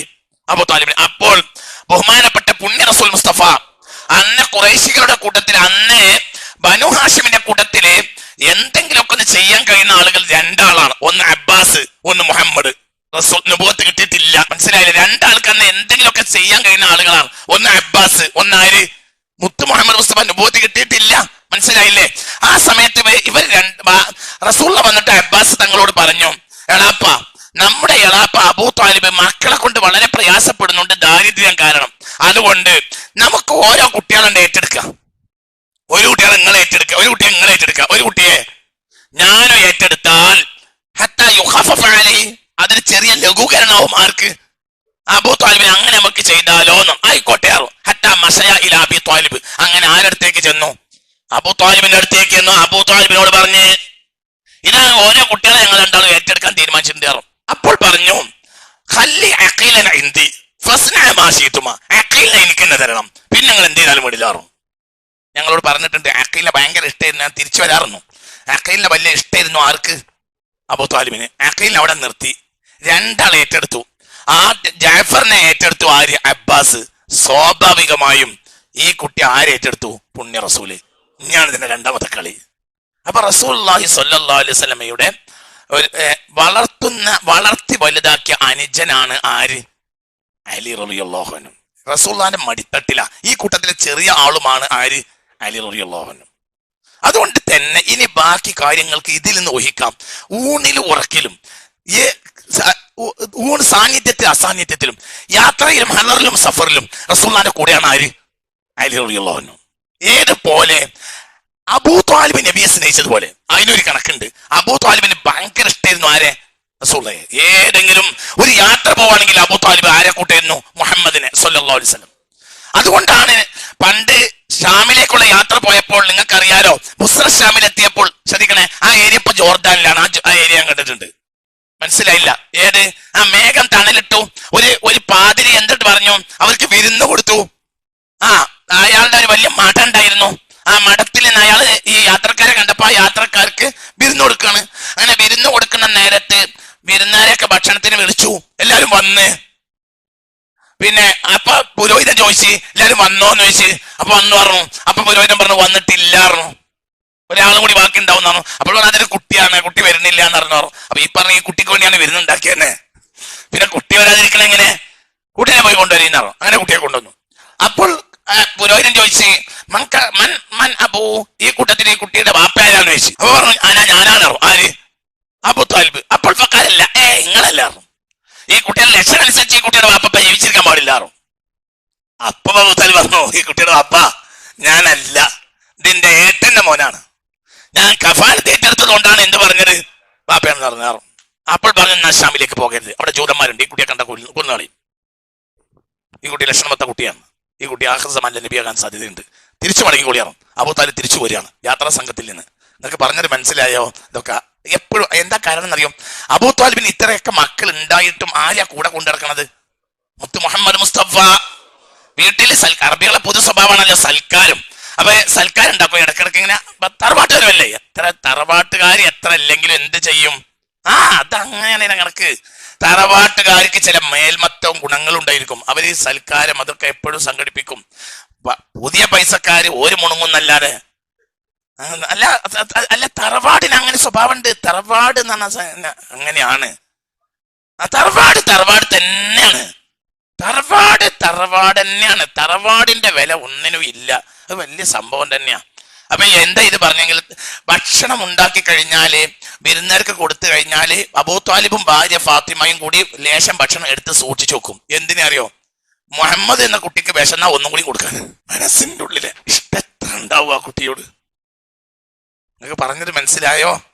അതായത് അവർക്ക് 6 കുട്ടികളുണ്ട്, പക്ഷെ അവർക്കല്ല കൊടുക്കുക. ഈ ഭക്ഷണത്തിൽ നിന്ന് ക്ഷാമ കാലഘട്ടം അല്ലേ. അപ്പൊ ഇന്നത്തെ പോലെ നമ്മൾ ഉണ്ടാക്കുന്നത് ഇത്രയൊന്നും ഉണ്ടാക്കൂലല്ലോ. മനസ്സിലായോ പറഞ്ഞത്? ക്ഷാമകാലമാണല്ലോ. അപ്പൊ ഭക്ഷണം എടുത്ത് വിളമ്പുന്ന നേരത്തെ ഒരു ഭാഗം വേഗം എടുത്ത് സൂക്ഷിച്ചു വെക്കും. എന്തിന്? രണ്ടാമത്തെ തവണ മുഹമ്മദ് എന്ന കുട്ടി കൊടുക്കാൻ. ഈ കുട്ടി ആരെ കുട്ടി അല്ലതാനും, അബൂ ത്വാലിബിന്റെ കുട്ടിയല്ല. എന്നിട്ട് അത്രയും അതേ സ്നേഹം റസൂൽ തിരിച്ചു കൊടുക്കാണ്. ആർക്ക്? അലിയാണ്. അതന്നെ രാവും പകൽ നബിയുടെ കൂടെയാ. റസൂലുള്ളാഹിയുടെ മടിത്തട്ടിൽ വളർന്ന മോനാണ് ആര്? അതൊക്കെ തന്നെ അന വഅലി മിൻ ഷജറത്തിൻ വാഹിദ മിൻ നൂരിൻ വാഹിദിൻ. ഞങ്ങൾ രണ്ടാളും ഒരു പ്രകാശത്തു നിന്നാണ്, ഞങ്ങൾ രണ്ടാളും ഒരു മരത്തിൽ നിന്നാണ്. ഇതൊക്കെ പറയാൻ കാരണം അന മിൻ അലി വഅലി അന മിൻ അലി എന്നിൽ നിന്നും ഞാൻ അലിയിൽ നിന്നും, ഞങ്ങൾ തന്നെ ഒന്നിൽ നിന്നാണ് ഞങ്ങൾ വന്നിട്ടുള്ളത് എന്ന് പുണ്യ മുഹമ്മദ് മുസ്തഫ സ്വല്ലല്ലാഹു അലൈഹി വസല്ലം. മറ്റു ഹദീസുകളൊക്കെ ഞാൻ പിന്നീട് വിശദമായി ഫളായിലിൽ കാണിക്കാം. അപ്പൊ അതിന് തറവാട് പറയാനും മാത്രം ഉദ്ദേശമുള്ള എല്ലാം കാണിക്കും, ഒക്കെ തെളിവോടുകൂടെ കാണിക്കും. ആരും ബേജാറാവൊന്നും വേണ്ട, ഒക്കെ വളരെ വ്യക്തമായി നമ്മൾ കാണും. അതുകൊണ്ട് അലിയാർക്ക് റസൂലുള്ളാഹിന്റെ കൂടെ വന്നതുകൊണ്ട് അലിയാർക്കൊരു അകറമല്ലാഹു വജ്ഹഹു എന്നൊരു പ്രത്യേകതയുണ്ട്. ആർക്ക്? അലിയാർക്ക്. വേറെ ആരെ പേരിലും അങ്ങനെ പറയാറില്ല. അപ്പൊ എല്ലാവരുടെ പേരിലും റളിയല്ലാഹു അൻഹു എന്ന് പറയും. അലിയാരെ പേരില് കറമല്ലാഹു വജ്ഹഹു എന്ന് പറയും. എന്താ കാരണം? ബഹുമാനപ്പെട്ട ഇബ്നു ഹജർ റളിയല്ലാഹു അൻഹു അസ്സവാഇഖുൽ മുഅരിഖയിൽ പറയുന്നുണ്ട് ഈ സംഭവം. അലിയാർക്ക് എന്തുകൊണ്ടാണ് കറമല്ലാഹു വജ്ഹഹു എന്ന് പറയാൻ കാരണം? റസൂലുള്ളാഹി സ്വല്ലല്ലാഹു അലൈഹി വസല്ലം യൗമൽ ഇത്നൈനി, തിങ്കളാഴ്ച റസൂലുള്ളാഹിക്ക് നബുവത്ത് കിട്ടി. വഅസ്ലംതു യൗമ സുലസായി വഅസ്ലമ അലി യൗമ സുലസായി, ചൊവ്വാഴ്ച അലി മുസ്ലിമായി. മനസ്സിലായില്ല? തിങ്കളാഴ്ച റസൂലുള്ളാഹിക്ക് നബുവത്ത് കിട്ടി, ചൊവ്വാഴ്ച അലി എന്ന കുഞ്ഞുമോൻ മുസ്ലിമായി. وأخرج ابن سعد عن الحسن بن زيد بن حسن قال لم يعبد الأوثان قط لصغره, ചെറുപ്പത്തിൽ തന്നെ ഒരു വിഗ്രഹത്തിന് അലി കുമ്പിട്ടിട്ടില്ല. വമിൻ തമ്മ യുഖാലു ഫീ, അത് കാരണത്താലാണ് അദ്ദേഹത്തിന് പറയപ്പെട്ടത് കറമല്ലാഹു വജ്ഹഹു, ആ മുഖത്തെ അല്ലാഹു ബഹുമാനിച്ചിട്ടുണ്ട്. മനസ്സിലായില്ല? ബഹുമാനപ്പെട്ട അലിയാർ റളിയല്ലാഹു അൻഹു. മനസ്സിലായില്ലേ? എന്നാൽ ചെറുപ്പത്തിലെ ബിംബത്തിന് കുമ്പിടാത്തൊരു സ്വഭാവം സിദ്ദീഖിനും ഉണ്ട്. പക്ഷെ സിദ്ദീഖ് എന്ന് പറഞ്ഞാൽ ആരിൽ നിന്നല്ലല്ലോ, റസൂൽ ഇതിന്റെ എല്ലാം കൂടെ കൂട്ടിയിണങ്ങിയത് കൊണ്ടായിരിക്കാം അലിയാർക്ക് എന്ത് പേര് വന്നത്, എന്ത് കറമല്ലാഹു വജ്ഹു, ആ മുഖത്തെ അല്ലാഹു തആല ബഹുമാനിച്ചിട്ടുണ്ട്. ഹബീബായ മുത്ത് മുഹമ്മദ് മുസ്തഫ സ്വല്ലല്ലാഹു അലൈഹി വസല്ലമയുടെ നൂറിൽ നിന്ന് കിട്ടിയ ആളുമാണ്. അതോടുകൂടെ തന്നെ എന്തുമില്ല, ലം യഅബുദിൽ ഔസാന ഖത്തു, ഒരിക്കലും ബഹുമാനപ്പെട്ട അലി റളിയല്ലാഹു അൻഹു ആരാധിച്ചിട്ടില്ല. ഔസാന ബിംബങ്ങൾക്ക് ആരാധിച്ചിട്ടേ ഇല്ല. ലിസിഗരിഹി, കുട്ടിയാവുന്ന കാലത്ത്. വമിൻ തമ്മ യുഖാലു, അത് കാരണത്താലാണ് അവർക്ക് പറയപ്പെടുന്നത് കറമല്ലാഹു വജ്ഹഹു എന്ന് ബഹുമാനപ്പെട്ട ഇബ്നു ഹജർ റളിയല്ലാഹു അൻഹു അസ്സവാഇഖുൽ മുഅരിഖയിൽ രേഖപ്പെടുത്തി. അതുകൊണ്ട് തന്നെ ഭയങ്കര ദക്കാണ്, ഭയങ്കര ബുദ്ധി കൂർമ്മതയുള്ള ആളായിരുന്നു സയ്യിദുനാ അലി. അതായത് ശ്രദ്ധിക്കണേ, അലി റളിയല്ലാഹു പ്രത്യേകത എന്താ വെച്ചെങ്കിൽ റസൂലുള്ളാഹിന്റെ കുട്ടിയാണല്ലോ, ഇങ്ങനെ കൊണ്ട് നടക്കുമല്ലോ, ഭയങ്കര ബുദ്ധി കൂർമ്മതയാ. ഒരാളെ മക്കയിൽ കണ്ടങ്ങനെ പിന്നാലെ കൂടും, ഇങ്ങനെ കണ്ടല്ല അങ്ങനെ അങ്ങനെ അങ്ങനെ. മനസ്സിലായില്ല? ഈ വലന്റെ അടുത്തേക്ക് മീനിനെ അടുപ്പിക്കുന്ന ഒരു കളിയുണ്ട്. ആ തണ്ടാടി കെട്ടിയിട്ടുണ്ട്, മെല്ലെ മെല്ലെ മീനിനെ അങ്ങനെ വിടും. ഇല്ലേ നിങ്ങൾ ഇന്നെ പോലെ മീൻ പിടിക്കാൻ പോയ ആളാണല്ലോ, നിങ്ങൾ പറയും രണ്ട് മാഷേ, സത്യല്ലേ? ആ തണ്ടാടി മേലുണ്ടല്ലേ മീൻ അടുപ്പി. ഈ ഒരു പണിയുള്ള ആളായിരുന്നു ആര്? ഭയങ്കര വളവനാ. ഒരാളങ്ങനെ കണ്ടാൽ പിന്നാലെ കൂടും, എന്നാ കൂടുകയും ചെയ്യും. അബൂ ദർ റളിയല്ലാഹു അൻഹു റസൂലുള്ളാഹിനെ പറ്റി കേട്ടപ്പോൾ മുസ്ലിം ആകാൻ വേണ്ടി റസൂലുള്ളാഹിനെ പറ്റി പഠിക്കാൻ വേണ്ടി മക്കയിൽ വന്നു. മക്കയിൽ വന്ന് ഇങ്ങനെ ചില ദിവസം കണ്ടപ്പോൾ അലി കണ്ട് ഒരാളെ കാണുന്നുണ്ട്. ഇയാൾ ആരല്ല, മക്കക്കാരനല്ല. അപ്പൊ പിന്നെ അങ്ങനെ കണ്ടും കഴിഞ്ഞും അങ്ങനെ നടന്ന് ഇരിക്കുമ്പോ അബൂദർ പിന്നെ കഅബാലയത്തിന്റെ പരിസരത്ത് ഇരിക്കുകയാണെങ്കിൽ അതിന്റെ തൊട്ടടുത്ത് ഒരു വെളിപ്പാട് അപ്പുറത്ത് അലി പോയിരിക്കും. വർത്താനൊന്നും പറയില്ല. യൗമൻ ബഅദ യൗമിൻ, ഒരു ദിവസം അങ്ങനെ തന്നെ, പിറ്റേന്നും അങ്ങനെ തന്നെ. 3 ദിവസമാണ് മിണ്ടാതെ ഒരാളെ പിന്നാലെ അങ്ങനെ, അയാളെ എവിടുക്കാ പോണത് വരുന്നത് ഇങ്ങനെ നോക്കി പിന്നാലെ കൂടെ തന്നെ ഒരാളെ. ആര്? അലി റളിയല്ലാഹു അൻഹു. മനസ്സിലായി നിങ്ങൾക്ക്? പിന്നാലെ നടക്കുക. ഇയാളെ തിരക്കടില്ല, ഇയാളെ നമുക്ക് തരാവാൻ സാധ്യത ഉണ്ട് എന്ന് നിങ്ങൾക്കറിയില്ലേ? ദിക്റിന്റെ ഹദീസ് ലോകത്ത് ഏറ്റവും റിപ്പോർട്ട് ചെയ്ത ആളാരാ? അബൂദറിനെ അറിയില്ലേ? അബൂദറിനെ പറഞ്ഞിട്ടുണ്ടല്ലോ ഞാൻ പണ്ട്. അബൂദറിനെ റളിയല്ലാഹു അൻഹു ഖദ് അഖ്ബല അലൈനാ അബൂദറല്ലാണല്ലോ ഈ വന്നത്.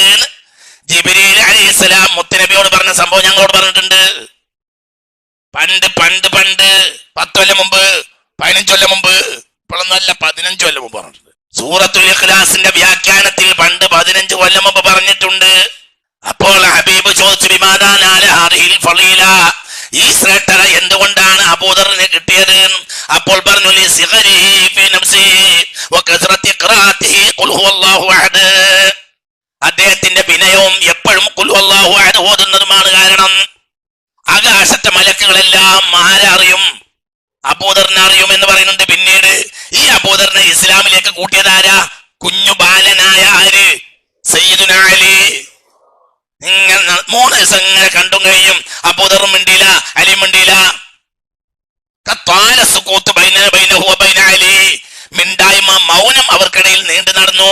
രണ്ടാളും അടുത്തിരിക്കും, എന്നാ വർത്താനൊന്നും പറയില്ല. 3 ദിവസം കഴിഞ്ഞപ്പോൾ അലി ചോദിച്ചു, എന്തിനാ വന്നത്? അപ്പോൾ പറഞ്ഞു, ഞാൻ പുറത്ത് പറയൂല എന്ന് നീ എനിക്ക് വാഗ്ദത്തം തന്നാൽ ഞാൻ എന്തിനാ വന്നത് എന്ന് പറയാം. അപ്പോൾ പറഞ്ഞു, അള്ളാഹു ആണെങ്കിൽ പുറത്ത് പറയില്ല. അപ്പോൾ ഒരാളുണ്ടല്ലോ, മുഹമ്മദ് എന്നൊരാളുണ്ട് എന്ന് കേൾക്കുന്നുണ്ട്.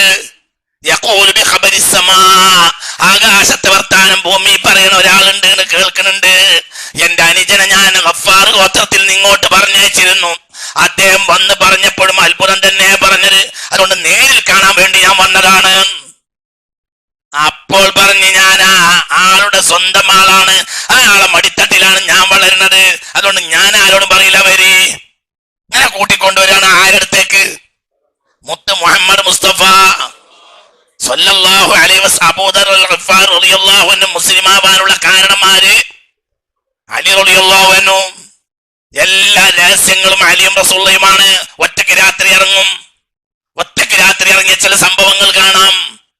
കഅബാലയത്തിന്റെ മുകളിൽ വിഗ്രഹം ഉണ്ടായിരുന്നു. അലി റളിയല്ലാഹു അൻഹു പറഞ്ഞു, ചെമ്പാണോ പിച്ചളയാണോ എന്ന് എനിക്കറിയൂല. ഞാനും റസൂലുള്ളയും കൂടി നേരെ വന്ന് ഒരു രാത്രി ഞങ്ങൾ രണ്ടാളും ഇറങ്ങി. കൂടെയാണല്ലോ രണ്ടാളും. റസൂലുള്ളാഹിന്റെ വളർത്തുമോന് അല്ലെങ്കിൽ വളർത്താനുജൻ, ഇതൊക്കെയാണ് ആര്? അലി റളിയല്ലാഹു അൻഹു.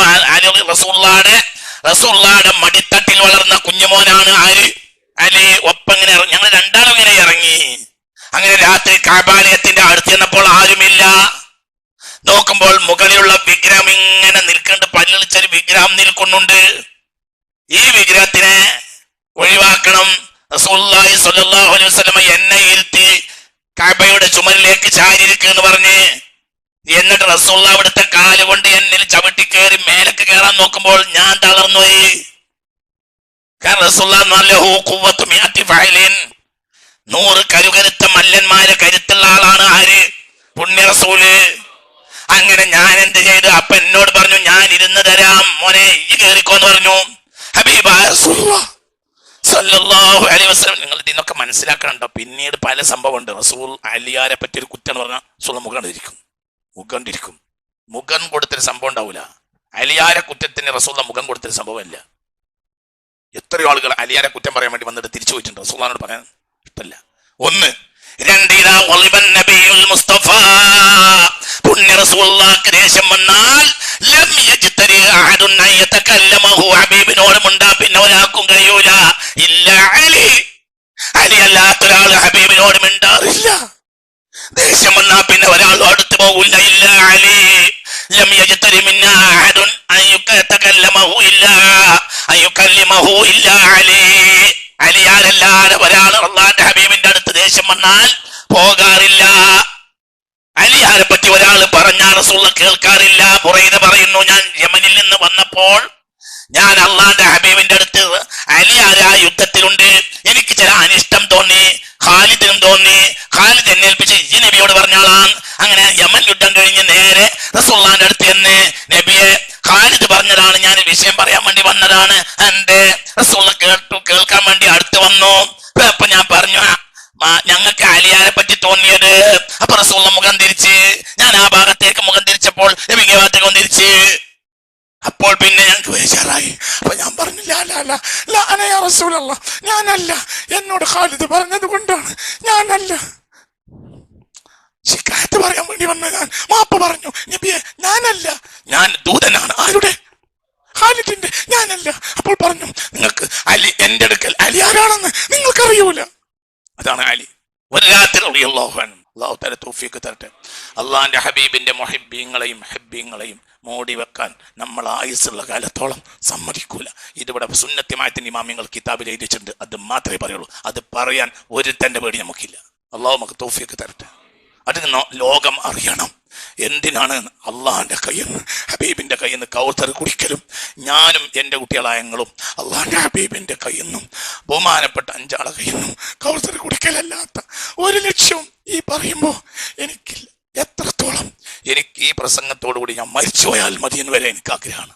എനിക്കതിന് ഞാൻ സമ്മതമാണ്. ഈ പ്രസംഗത്തിന് ഞാൻ മരിച്ചുപോയാൽ എനിക്ക് സമ്മതമാണ്.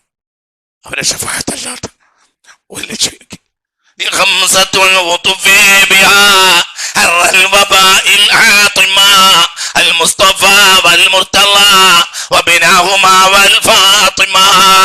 അഞ്ചാളാണ് ഔലുങ്കരയിൽ ആദ്യം എത്തുക.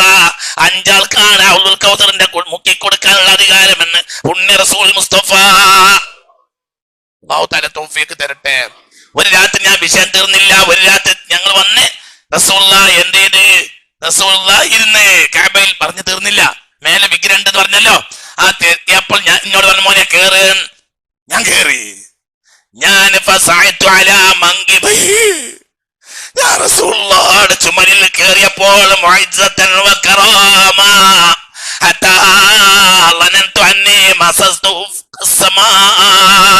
ഞാൻ അല്ലാഹുവിന്റെ ഹബീബിന്റെ ചുമരിൽ നിന്നപ്പോൾ എനിക്ക് തോന്നി ഭൂമി ഇവിടെ കാണാനില്ല, എന്റെ കൈ കൊണ്ട് തൊട്ടപ്പോ ആകാശത്തിൽ തൊടാം.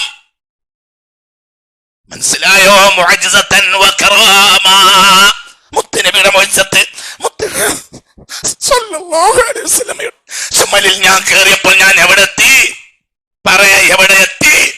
ഞാൻ ആകാശത്തെത്തി.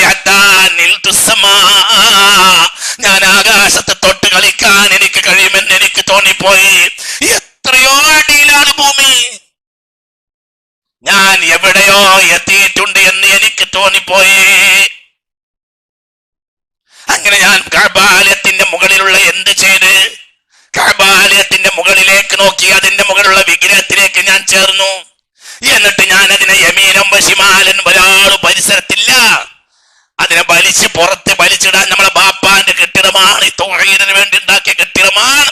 ഇതിൽ ശിർക്കിന്റെ ബിംബം വെച്ചത് അക്രമമാണ്, അതുകൊണ്ട് വലിച്ച് പുറത്തിടുന്ന് പറഞ്ഞ് ഞാനതിനെ യമീനൻ വശിമാല, ഞാനതിനെ വലഭാഗത്തും ഇടഭാഗത്തേക്കും ഇങ്ങനെ ഇളക്കി തിരിച്ചുകൊണ്ടേയിരുന്നു. അത് പടച്ച തമ്പുരാൻ എനിക്ക് എന്റെ കൈപ്പടിയിൽ ഒടുക്കി തന്നപ്പോൾ ഞാനതെങ്ങനെ എടുത്തപ്പോൾ റസൂലുള്ളാഹി പറഞ്ഞു ഞാനത് മത്വാഫിലേക്ക് വലിച്ചെറിഞ്ഞു.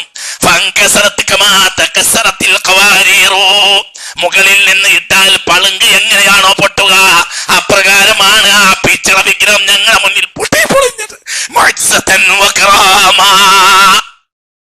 ഈ ജാതി രഹസ്യ കാര്യത്തിലൊക്കെ നബി എന്നെയാ കൂട്ടാ, ഒരാളുണ്ടാവില്ല. ഞങ്ങളെ രഹസ്യം ഒരാളോട്ട് അറിയുകയുമില്ല. അങ്ങനെ ആളുകളെ സംഘടിപ്പിക്കും, റസൂലുള്ളാഹിനോട് കൂടെ സിറായ ദഅവത്ത് ചെയ്യും. അങ്ങനെയാണ് എന്തായത്? അബൂ ത്വാലിബ് വഫാത്തായി. 50-ാമത്തെ വയസ്സിൽ ഖദീജ ബീവി വഫാത്തായി. നബുവത്തിന്റെ 10-ാമത്തെ കൊല്ലം ആമുൽ ഹുസ്നി, ദുഃഖവർഷം എന്ന പേരിൽ അറിയപ്പെടുന്നു. ഏത് കൊല്ലം? ഹിജ്റയുടെ അല്ല, എന്ത്? നബുവത്തിന്റെ 10-ാം കൊല്ലം ആമുൽ ഹുസ്നി, ദുഃഖവർഷം എന്ന പേരിൽ അറിയപ്പെടും. എന്തുകൊണ്ട്? 2 പ്രഗൽഭന്മാർ വഫാത്തായി. ഒന്ന് അബൂ ത്വാലിബ് എന്നവര്, ഒന്ന് ആര്? ഒന്ന് ഖദീജ ബീവി. മാത്രമല്ല വേറൊരു പ്രശ്നം ഉണ്ടായിരുന്നു. മക്കക്കാരെല്ലാം അബൂ ത്വാലിബിന്റെ അടുത്ത് വന്നു, ഞാൻ ഏട്ടന്റെ മകനെ പിന്തിരിപ്പിച്ചോ, ഇല്ലെങ്കിൽ അവസാനത്തെ ആള് മരിച്ചിരുന്നവരെ യുദ്ധം ചെയ്യുന്ന കബീലയോട്. അപ്പോൾ വലിയ പ്രശ്നമാണല്ലോ. അബൂ ത്വാലിബും മക്കളും കുടുംബവും ഒക്കെ മരിക്കും. ആരെ കാരണത്താൽ? റസൂലുള്ളാഹിനെ. അപ്പൊ റസൂലുള്ളാഹിനെ വിളിച്ചു. അബൂ ത്വാലിബ് എന്നവര്, മോനെ, ഖുറൈശി നേതാക്കളിന്റെ അടുത്ത് ഇങ്ങനെ വന്നിരുന്നു, ഇങ്ങനെ പറയുന്നുണ്ട്. അപ്പോഴാണ് റസൂലുള്ളാഹി എന്ത് പറയുന്നത്? ഫിയദിൽ യുംനാ ശംസുൻ വഫിയദിൽ യുസ്റാ ഖമറുൻ. എന്റെ വലത്തെ കയ്യിൽ സൂര്യനെയും ഇടത്തെ കയ്യിൽ ചന്ദ്രനെയും വെച്ച് തന്നാലും ഞാൻ ഈ ദഅവത്ത് നിർത്തുകയില്ല എളാപ്പാ. ഫഖാല അബൂ ത്വാലിബ്. അപ്പൊ അബൂ ത്വാലിബ് പറഞ്ഞു, മോനെ, ഇന്ന് ഈ ഉദ്ദേശിച്ച് ചെയ്തോ. എളാപ്പ ഒന്നും പറഞ്ഞിട്ടില്ല. എളാപ്പാന്റെ ജീവിതകാലത്തോളം ഒരാൾക്ക് എന്നെ ഒന്നും ചെയ്യാനോട്ട് സമ്മതിക്കുകയും ഇല്ല. അവസാനം മക്കക്കാര് ഉപരോധം ഏർപ്പെടുത്തി. അബൂ ത്വാലിബും കുടുംബവും ഉപരോധത്തിൽപ്പെട്ടു. എന്താ ഉപരോധം? മക്കക്കാരെ ഒരു പീടികയൊന്നും മുഹമ്മദിനെ സംരക്ഷിക്കുന്ന കുടുംബത്തിന് ഭക്ഷണം കൊടുക്കാൻ പാടില്ല, പീടികന് സാമാനം കൊടുക്കാൻ പാടില്ല, അവരൊരു സാമാനം വാങ്ങാനും പാടില്ല. മനസ്സിലായില്ല? നിങ്ങൾക്ക് പറഞ്ഞത് മനസ്സിലായില്ലേ? അതായത് അവരൊരു സാധനം കൊണ്ടുവന്നാൽ കച്ചവടക്കാര് വാങ്ങാൻ പാടില്ല. അവരൊരു സാധനം ആവശ്യപ്പെട്ട് വന്നാൽ ഒരു സാഴ ഗോതമ്പോ ഒരു തുള്ളി എണ്ണയോ ഒരു ജയ്ത്തോ അവരാവശ്യപ്പെട്ടാൽ കൊടുക്കാനും പാടില്ല. അവസാന അബൂ ത്വാലിബ് അടക്കമുള്ളവര് പച്ചിലകൾ ഒടിച്ചു തിന്ന് അബൂ ത്വാലിബിൽ അവര് കഷ്ടപ്പെട്ട് ഈ സാധനം, ഈ താമ്രപത്രം ഒരു പത്രത്തിലേറ്റ് മുഹമ്മദിന്റെ സഹായിക്കുന്ന കുടുംബത്തിനെ എന്ത് ചെയ്യരുത്? ഒരു സാധനവും കൊടുക്കാൻ പാടില്ല, വിൽക്കാനും പാടില്ല. എന്നിട്ട് അവർ കഅബാലയത്തിന്റെ ഉള്ളിൽ കെട്ടിത്തൂക്കി. ഇത് നബുവത്തിന്റെ 7-ാം കൊല്ലമാണ്. കേൾക്കണം. നബുവത്തിന്റെ 7-ാം കൊല്ലമാണ്. അതോടുകൂടെ ഉപരോധത്തിലായി 3 കൊല്ലം. നബുവത്തിന്റെ 10-ാമത്തെ കൊല്ലമായപ്പോൾ റസൂലുള്ളാഹി എളാപ്പാനോട് പറഞ്ഞു, എളാപ്പാ, നിങ്ങൾ മക്കാരെ വിളിച്ച് കഅബാലയത്തിന്റെ ഉള്ളിൽ ആ കെട്ടിത്തൂക്കിയ ഏരിയ കാണിച്ചു കൊടുക്കുക. അതൊന്ന് കാണിച്ചു കൊടുത്താളി. അത് ചെതൽ തിന്നിട്ടുണ്ട്. അതിന്റെ അർത്ഥം ആ നിയമത്തിനെ അള്ളാഹു നിലനിർത്തിയിട്ടില്ല. അങ്ങനെ ഖുറൈശി പ്രമുഖരെയും വിളിച്ച് അബൂ താലിബ് എവിടെ കയറി? കഅബാലയത്തിന്റെ ഉള്ളിൽ കയറി നോക്കിയപ്പോൾ പറഞ്ഞതുപോലെ അത് എന്തായിട്ടുണ്ട്? ചെതൽ തിന്ന്. അപ്പോഴാണ് ഉപരോധം പിൻവലിച്ചത്. മനസ്സിലാകാൻ പറഞ്ഞത്. ആ വർഷം അബൂ താലിബ് വഫാത്തായി. റസൂലുള്ളാഹിയുടെ 50-ാമത്തെ വയസ്സ്. മനസ്സിലാവുന്ന പറഞ്ഞത്. ഖദീജ ബീവിയും പിന്നെയുള്ള 3 വർഷം റളിയല്ലാഹു അൻഹ, ആ 3 വർഷം ഉപരോധം. മനസ്സിലായോ പറഞ്ഞത്. നുബുവത്തിന്റെ 13-ാമത്തെ കൊല്ലാണല്ലോ എവിടെ പോണത്? ഹിജ്റ നുബുവത്തിന്റെ 7-ാമത്തെ കൊല്ലം മുതൽ 10-ാമത്തെ കൊല്ലം വരെ ഉപരോധം. 10-ാമത്തെ കൊല്ലം ഉപരോധം തീർന്ന് പിന്നെ 13 വരെ അവര് ശക്തി കൂട്ടി കഷ്ടപ്പെടുത്തല്. തായിഫ് എന്ന റസൂലുള്ളാഹിക്ക് വലിയ ബുദ്ധിമുട്ടുണ്ടായി. അക്രമ പ്രവർത്തനങ്ങൾ അധികരിച്ചു. അപ്പോൾ മദീനക്കാര് വന്നിട്ട് ഹജ്ജ് വേളയിൽ റസൂലുള്ളാഹിനെ കൊണ്ടുപോകാമെന്ന് പറഞ്ഞ് അങ്ങനെ എല്ലാവരും പറഞ്ഞേച്ച്. ആരെ പറഞ്ഞേച്ചില്ല? അലിയെ പറഞ്ഞേച്ചില്ല, സിദ്ദീഖിനെ പറഞ്ഞേച്ചില്ല. എന്നാ മുത്ത് മുഹമ്മദ് മുസ്തഫ സ്വല്ലല്ലാഹു അലൈഹി വസല്ലം തങ്ങൾ ഹിജ്റ പോയപ്പോൾ സിദ്ദീഖിനെ കൂട്ടിയായി. ആര് ബാക്കിയായി? ആഖിറു മൻ ഖദിമ ഇലൽ മദീനത്തി അലി. മദീനയിലേക്ക് അവസാനം വന്ന ആള് സയ്യിദുനാ അലിയാൻ. ഈ കൂട്ടത്തില് പിന്നെ വന്നല്ലേന്നല്ല, ഈ പ്രയാസം അനുഭവിക്കുന്ന കാലത്ത് അവസാനം വന്ന ആൾ ആരാണ്? അലിയാണ്. ദാറുന്നദ്വയിൽ യോഗം കൂടിയിട്ട് എല്ലാ കുടുംബക്കാരും വെട്ടിക്കൊല്ലാൻ തീരുമാനിച്ചു. അടിക്ക, കൊല്ല, എല്ലാ കുടുംബം നിറയങ്ങാറുണ്ട്. അബ്ദുമനാഫ്, ബനു ഹാശിം എന്ന് പറഞ്ഞ ശൂരന്മാരാണ്. ഒരാളെങ്ങാനും കൈകാര്യം ഇതാവാൻ എല്ലാരും കൂടി കൈകാര്യം ചെയ്യും. അപ്പൊ എല്ലാ കബീലും കൂടി ഒരാളെ ആക്രമിച്ചാൽ പിന്നെ എല്ലാരോടും കൂടി യുദ്ധം ചെയ്യേണ്ടി വരുമല്ലോ. അതിന് സ്വാഭാവികമായും ബനു ഹാശിമിന് പറകുട്ടി കഴിയൂല. അങ്ങനെ എല്ലാരും കൂടെ യോഗം കൂടി വീട് പറഞ്ഞ് ആ രാത്രി മുത്ത് മുഹമ്മദ് മുസ്തഫ ഇനി അലിയെ മനസ്സിലാക്കിക്കോ, അവിടെ മനസ്സിലാക്കിക്കോ സയ്യിദുനാ അലിയെ. ആ രാത്രി റസൂലുള്ളാഹിയുടെ പുതപ്പിട്ട് കിടന്ന് നീ എന്റെ പുതപ്പ് ഒരു ഹറമിയായ പുതപ്പ് റസൂലുള്ളാഹിക്ക് ഉണ്ടായിരുന്നു. അല്ല, അഖ്ലർ പച്ചയായ ആ പുതപ്പിട്ടിട്ട് കിടന്നോന്ന് ഹബീബായ റസൂൽ പറഞ്ഞത് മാത്രല്ല, അലിയൻ മേലെയുള്ളവരിൽ പുതപ്പിട്ട് കൊടുത്തു. ആർക്ക്? അലിയാർക്ക് പുറത്ത് ശത്രുക്കളുണ്ട്. റസൂലുള്ളാഹിയാകട്ടെ കാണാതെ പോയി. എങ്ങനെ? യാസീൻ ഓതി. ബിസ്മില്ലാഹിർ റഹ്മാനിർ റഹീം. യാസീൻ വൽ ഖുർആനിൽ ഹകീം ഇന്നക ലമിനൽ മുർസലീൻ അലാ സിറാത്തിൻ മുസ്തഖീം തൻസീലൽ അസീസിർ റഹീം ലിതുൻദിറ ഖൗമൻ മാ ഉൻദിറ ആബാഉഹും ഫഹും ഗാഫിലൂൻ ഫി അനാഖിഹിം അഗ്ലാലം വജഅൽനാ മിൻ ബൈനി അയ്ദിഹിം സദ്ദൻ ഫഅഗ്ശൈനാഹും ഫഹും ലാ യുബ്സിറൂൻ. അവരിത് കാണുകയില്ല എന്ന വാക്കെത്തിയപ്പോൾ റസൂൽ എന്ത് ചെയ്ത്? കയ്യിലെ മണ്ണെടുത്ത് മുൻഭാഗത്തേക്ക് എറിഞ്ഞ്. ഖുറൈശികൾ ആ സമയത്ത് അന്ധരായി പോയി. ആ വേളയിൽ റസൂൽ രക്ഷപ്പെട്ട്. മനസ്സിലായോ? വിരിപ്പിൽ കിടക്കുന്നുണ്ട് ആര്? എന്തും നടക്കാം. ഈ ആളുകൾ നേരെ കയറി വെട്ടിക്കൊല്ലാം. കാരണം അവരെ കിടക്കുന്നത് ആരാ? മുത്തനബിയാണ്. അവർക്കാളെ കൊന്നാ മതി. മനസ്സിലായോ? പറഞ്ഞ് സഹായിക്കാൻ ആരുമില്ല. ആരല്ലാതെ? അല്ലാഹു അല്ലാതെ. സഹായിക്കാൻ ആരുമില്ല, അല്ലാഹു അല്ലാതെ. മുത്തുനബി പോയി, സൗർ ഗുഹയിൽ പോയി, സിദ്ദീഖും പോയി. അലി ആർക്ക് പോകാൻ പറ്റൂല. ഒന്ന് റസൂൽ പറഞ്ഞ് 2 കാരണമുണ്ട്. ഒന്ന്, ഇവിടെ പുതപ്പിൽ ഒരാളെ കണ്ടാൽ ഞാനിവിടെ ഉണ്ടെന്ന് അവര് വിചാരിക്കും. 2, നാളെ പറ്റിയെന്ന് എന്നെ ഈ നാട്ടിൽ കണ്ടാൽ ഞാനിവിടെ പരിസരത്തെ വീടുകളിൽ എവിടെയെങ്കിലും ഉണ്ടെന്ന് അവർ വിചാരിക്കും. കാരണം എന്നിട്ട് ഞാൻ പോകില്ല എന്ന് അവർ മനസ്സിലാക്കും. തിരിഞ്ഞിട്ടില്ല. ടെലസ്കോപ്പ് ഇട്ടിട്ട് ഡോക്ടർ പായൂലല്ലോ. കുട്ടി കഴുത്ത് കൊണ്ടിറക്കുന്ന സാധനമല്ലേ. എന്ത് പറയടോ റസൂൽ അലി തമ്മിൽ ബന്ധം. ഈ ഇവിടെ നാളെ കണ്ടാൽ ഞാനിവിടെ ഏതെങ്കിലും പൊരയിലുണ്ടാവും എന്നവർ വിചാരിക്കും. കാരണം എന്നിട്ട് ഞാൻ എവിടേക്കും പോകൂലെന്ന് നാട്ടിൽക്കൊക്കെ അറിയാ. ഹിക്മത്ത് മാത്രമല്ല, ആളുകൾ തന്നെ അമാനത്തുകളുണ്ട്, അവർക്ക് തിരിച്ചെത്തിക്കണം. ഇവിടെ ആള് വേണം. ബഹുമാനപ്പെട്ട സയ്യിദുനാ അലി റളിയല്ലാഹു അൻഹു പദപ്പിൽ കയറി കിടന്നു. ഫനാമ ഉറങ്ങി. ഒരു വിധം ആളുകൾക്ക് ആ സമയത്ത് ഉറക്കം വരൂല. എങ്ങനെ ഉറങ്ങാ? ബാളും പിടിച്ച് പൊര വളഞ്ഞിക്കാണ്. ആര്? എപ്പോഴും കേറാ വെട്ടാ കൊല്ലാം. നിങ്ങൾ അലിയാരെ മനസ്സിലാക്കണം. ആ അലിയുടെ കാര്യത്തിൽ ഇറങ്ങിയതാണ് അൽ ബഖറ 211. വമിനൻ നാസി മൻ യശ്രി നഫ്സഹു ബിതിഗാ മർളാത്തില്ലാ വല്ലാഹു റഊഫും ബിൽ ഇബാദ് എന്ന ആയത്ത് ഇമാം റാസി തന്നെ പറയട്ടെ. റാസി ഇമാമിനെ ഇങ്ങനെ തർക്കമുണ്ടാവാതിരിക്കാൻ വേണ്ടിയിട്ടാണ് നേരെ കിതാബ് കൊണ്ടുവന്നത്. ഇമാം റാസി പറയാണ്, അഭിപ്രായങ്ങളിൽ ഒരഭിപ്രായം നസലത്ത് ഇബ്നു അബീ ത്വാലിബിന്റെ കാര്യത്തിലാണ്. ബാത അലാ ഫിറാശി റസൂലില്ലാഹ്, അല്ലാഹുവിന്റെ റസൂലിന്റെ വിരിപ്പിൽ കടന്നുറങ്ങിയ ആര്? അലി റളിയല്ലാഹു അൻഹു. 9-ാമത്തെ 7-ാമത്തെ ആയത്തിൽട്ടോ അൽ ബഖറ 207. വമിനൻ നാസി മൻ യശ്രി നഫ്സഹു ബിതിഗാ മർളാത്തില്ലാഹ്. എന്താർത്ഥം? സ്വന്തം അല്ലാഹുവിന്റെ പൊരുത്തത്തിന് വേണ്ടി വമിനൻ നാസ് മനുഷ്യരുണ്ട് ചില ആളുകൾ യശ്രി നഫ്സഹു സ്വന്തം ജീവൻ ത്യജിക്കാനും അവർ തയ്യാറാണ്. ഇബ്തിഗാ മർളാത്തില്ലാഹ് അല്ലാഹുവിന്റെ പൊരുത്തം ആഗ്രഹിച്ച് സ്വന്തം ജീവൻ ത്യജിക്കാനും തയ്യാറായ ആളുകൾ അല്ലാഹുവിന്റെ അടിമകളിൽ ഉണ്ട്. നസലത്ത് ആയത്തിറങ്ങിയത് ഫീ അലി ബിൻ അബീ ത്വാലിബിൻ ബാത്ത, അലിയാര് രാത്രി താമസിച്ചു അലാ ഫിറാശി റസൂലില്ലാഹ് റസൂലുള്ളാഹിന്റെ വിരിപ്പിന്റെ മേൽ ലൈലത്ത ഖുറൂജിഹി ഇലൽ ഗാരി, സൗർ ഗുഹയിലേക്ക് മുത്തനബി പുറപ്പെട്ട രാത്രിയിൽ. ഒരു യുർവ അന്നഹു ലമ്മാ നാമ അലാ ഫിറാശിഹി, ഇടോക്ക് അന്നഹു ലമ്മാ നാമ അലാ ഫിറാശിഹി, റസൂലുള്ളാഹിന്റെ വിരിപ്പിൽ അലിയാര് ഉറങ്ങിയപ്പോൾ ഖാമ ജിബ്രീൽ ഇൻദ റഅസിഹി, തലന്റെ അടുക്കൽ വന്നു നിന്നു ആര്? സയ്യിദുനാ ജിബ്രീൽ. റാസി ഇമാമാണ്, ഞാനല്ല. റാസി ഇമാം പറയാണ്, തഫ്സീറുൽ കബീർ എന്നാണ് വായിക്കുന്നത്. പിന്നെയോ വമീകായിലു ഇൻദ റിജ്ലൈഹി, രണ്ട് കാലിന്റെ അടുക്കൽ ആര് വന്നു നിന്നു? മീകായില്. വജിബ്രീലു യുനാദി ബഖിൻ ബഖിൻ, ജിബ്രീൽ അത്ഭുതത്തോടു കൂടെ പറയുന്നുണ്ട്, മൻ മിസ്ലുക, നിന്നെ പോലെ ആരാണ് ഉണ്ടാവുക?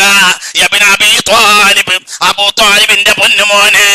മൻ മിസ്ലുക, നിന്നെ പോലെ ആരാണ് പൊന്നുമോനെ ഉണ്ടാവുക? യുബാഹില്ലാഹു ബിക്കൽ മലായിക, അല്ലാഹു നിന്നെ പറ്റി മലക്കുകളോട് അഭിമാനം പറഞ്ഞുകൊണ്ടിരിക്കുന്നുണ്ട്. ഒരു റിവായത്തിൽ കുല്ല യൗമിൻ, ഖിയാമത്ത് നാൾ വരെ അല്ലാഹു തആല മലക്ക്, അന്ന് മാത്രമല്ല ഒരു റിവായത്തിൽ കുല്ല യൗമിൻ, എല്ലാ ദിവസവും ആരെ മഹത്വം പറയാറുണ്ട്? ആര്? അല്ലാഹു തആല സയ്യിദുനാ അലിയാരുടെ മഹത്വം യുബാഹിൽ മലായിക, ആരോട് പറയും? മലക്കുകളോട് പറയും. ഇന്നല്ലാഹ യുബാഹി, അല്ലാഹു തആല അഭിമാനം പറഞ്ഞുകൊണ്ടിരിക്കുന്നുണ്ട്. മൻ മിസ്ലുക, നിന്നെ പോലെ പറ, നിന്നെ പോലെ ആരാണുണ്ടാവുക? ആര് പറഞ്ഞ്? സയ്യിദുനാ ജിബ്രീൽ അലൈഹിസ്സലാം. സയ്യിദുനാ ജിബ്രീൽ അലൈഹിസ്സലാത്തു വസ്സലാം നിന്നെ പോലെ ആരാണ് ഉണ്ടാവുക? മൻ മിസ്ലുക ഇബ്നു അബീ ത്വാലിബ്, അബൂ ത്വാലിബിന്റെ മോനെ, നിന്നെ പോലെ ആരാണ് ഉണ്ടാവുക? നേരം വെളുത്ത് നോക്കുമ്പോൾ അലിയാരാ വിരിപ്പിന് വരുന്നത്.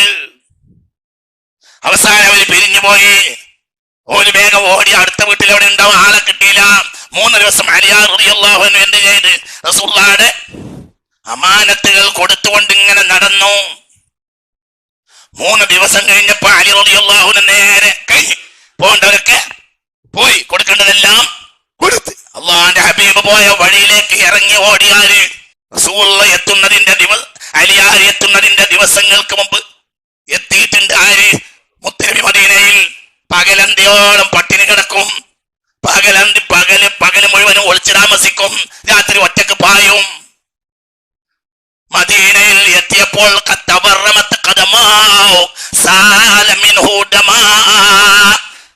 കാലൊക്കെ പൊട്ടി ഒലിച്ച്, കാല് മുഴുവനും പൊട്ടി ഒലിച്ച് ചോര ഒലിക്കുകയാണ്, നടക്കാൻ വയ്യ.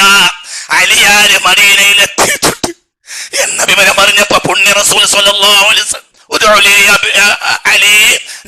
അലിയാരെ വിളിച്ചോണ്ടിരുന്ന ആളുകളെ പറഞ്ഞയച്ചു. അപ്പൊ ആളുകൾ പോയി തിരിച്ചു വന്നിട്ട് പറഞ്ഞു, നബിയേ, അലിയാർക്ക് നടക്കാൻ വയ്യ, അലിയാർക്ക് നടക്കാൻ വയ്യ, കാല് നീര് കെട്ടി വീർത്ത് ചോര വലിക്കാണ്. അപ്പൊ റസൂലുള്ളാഹി സ്വല്ലല്ലാഹു അലൈഹി വസല്ലം ഫജാ ഇലൈഹി, അലിയാരെ അടുത്തേക്ക് വന്നു. ഹബീബായ റസൂലുള്ളാഹി കരഞ്ഞുകൊണ്ടേയിരുന്നു. റസൂലുള്ളാഹിയുടെ കണ്ണുനീര് അലിയാരെ കാലിലേക്ക് വീണു. ആ കാലിലേക്ക് റസൂലുള്ളാഹി ഉമിനീരെടുത്തിട്ട് ഇങ്ങനെ പുരട്ടിക്കൊണ്ടേയിരുന്നു. അള്ളാഹിന്റെ ഹബീബ് മുത്ത് മുഹമ്മദ് മുസ്തഫ ആ കാലിൽ പുരട്ടിക്കൊണ്ടേയിരുന്നു. അലിയാർ തങ്ങൾ പറയുന്നുണ്ട്, മരണം വരെ കാലുവേദന ഉണ്ടായിട്ടില്ല. മനസ്സിലായോ പറഞ്ഞത്? ഇങ്ങോട്ട് വിളിച്ചു വരാൻ പറയുന്നത്, വരാൻ അലിയാർക്ക് വയ്യ. അലി റളിയല്ലാഹു അൻഹുവിന്റെ ഹിജ്റയാണ് ഈ പറയുന്നത്. ചെറിയ വയസ്സ് 22 അക്കൊല്ലം തന്നെയാണ്. ഇനിയാണ് കല്യാണം. ഇൻഷാ അല്ലാഹ് അടുത്ത ക്ലാസ് വിശദീകരിക്കും. അടുത്ത ക്ലാസ്സിൽ അലിയാരും ഫാത്തിമയും റളിയല്ലാഹു അൻഹുമ തമ്മിലുള്ള കല്യാണം ഇൻഷാ അല്ലാഹ്. അല്ലാഹു തആല തൗഫീഖ് തരട്ടെ.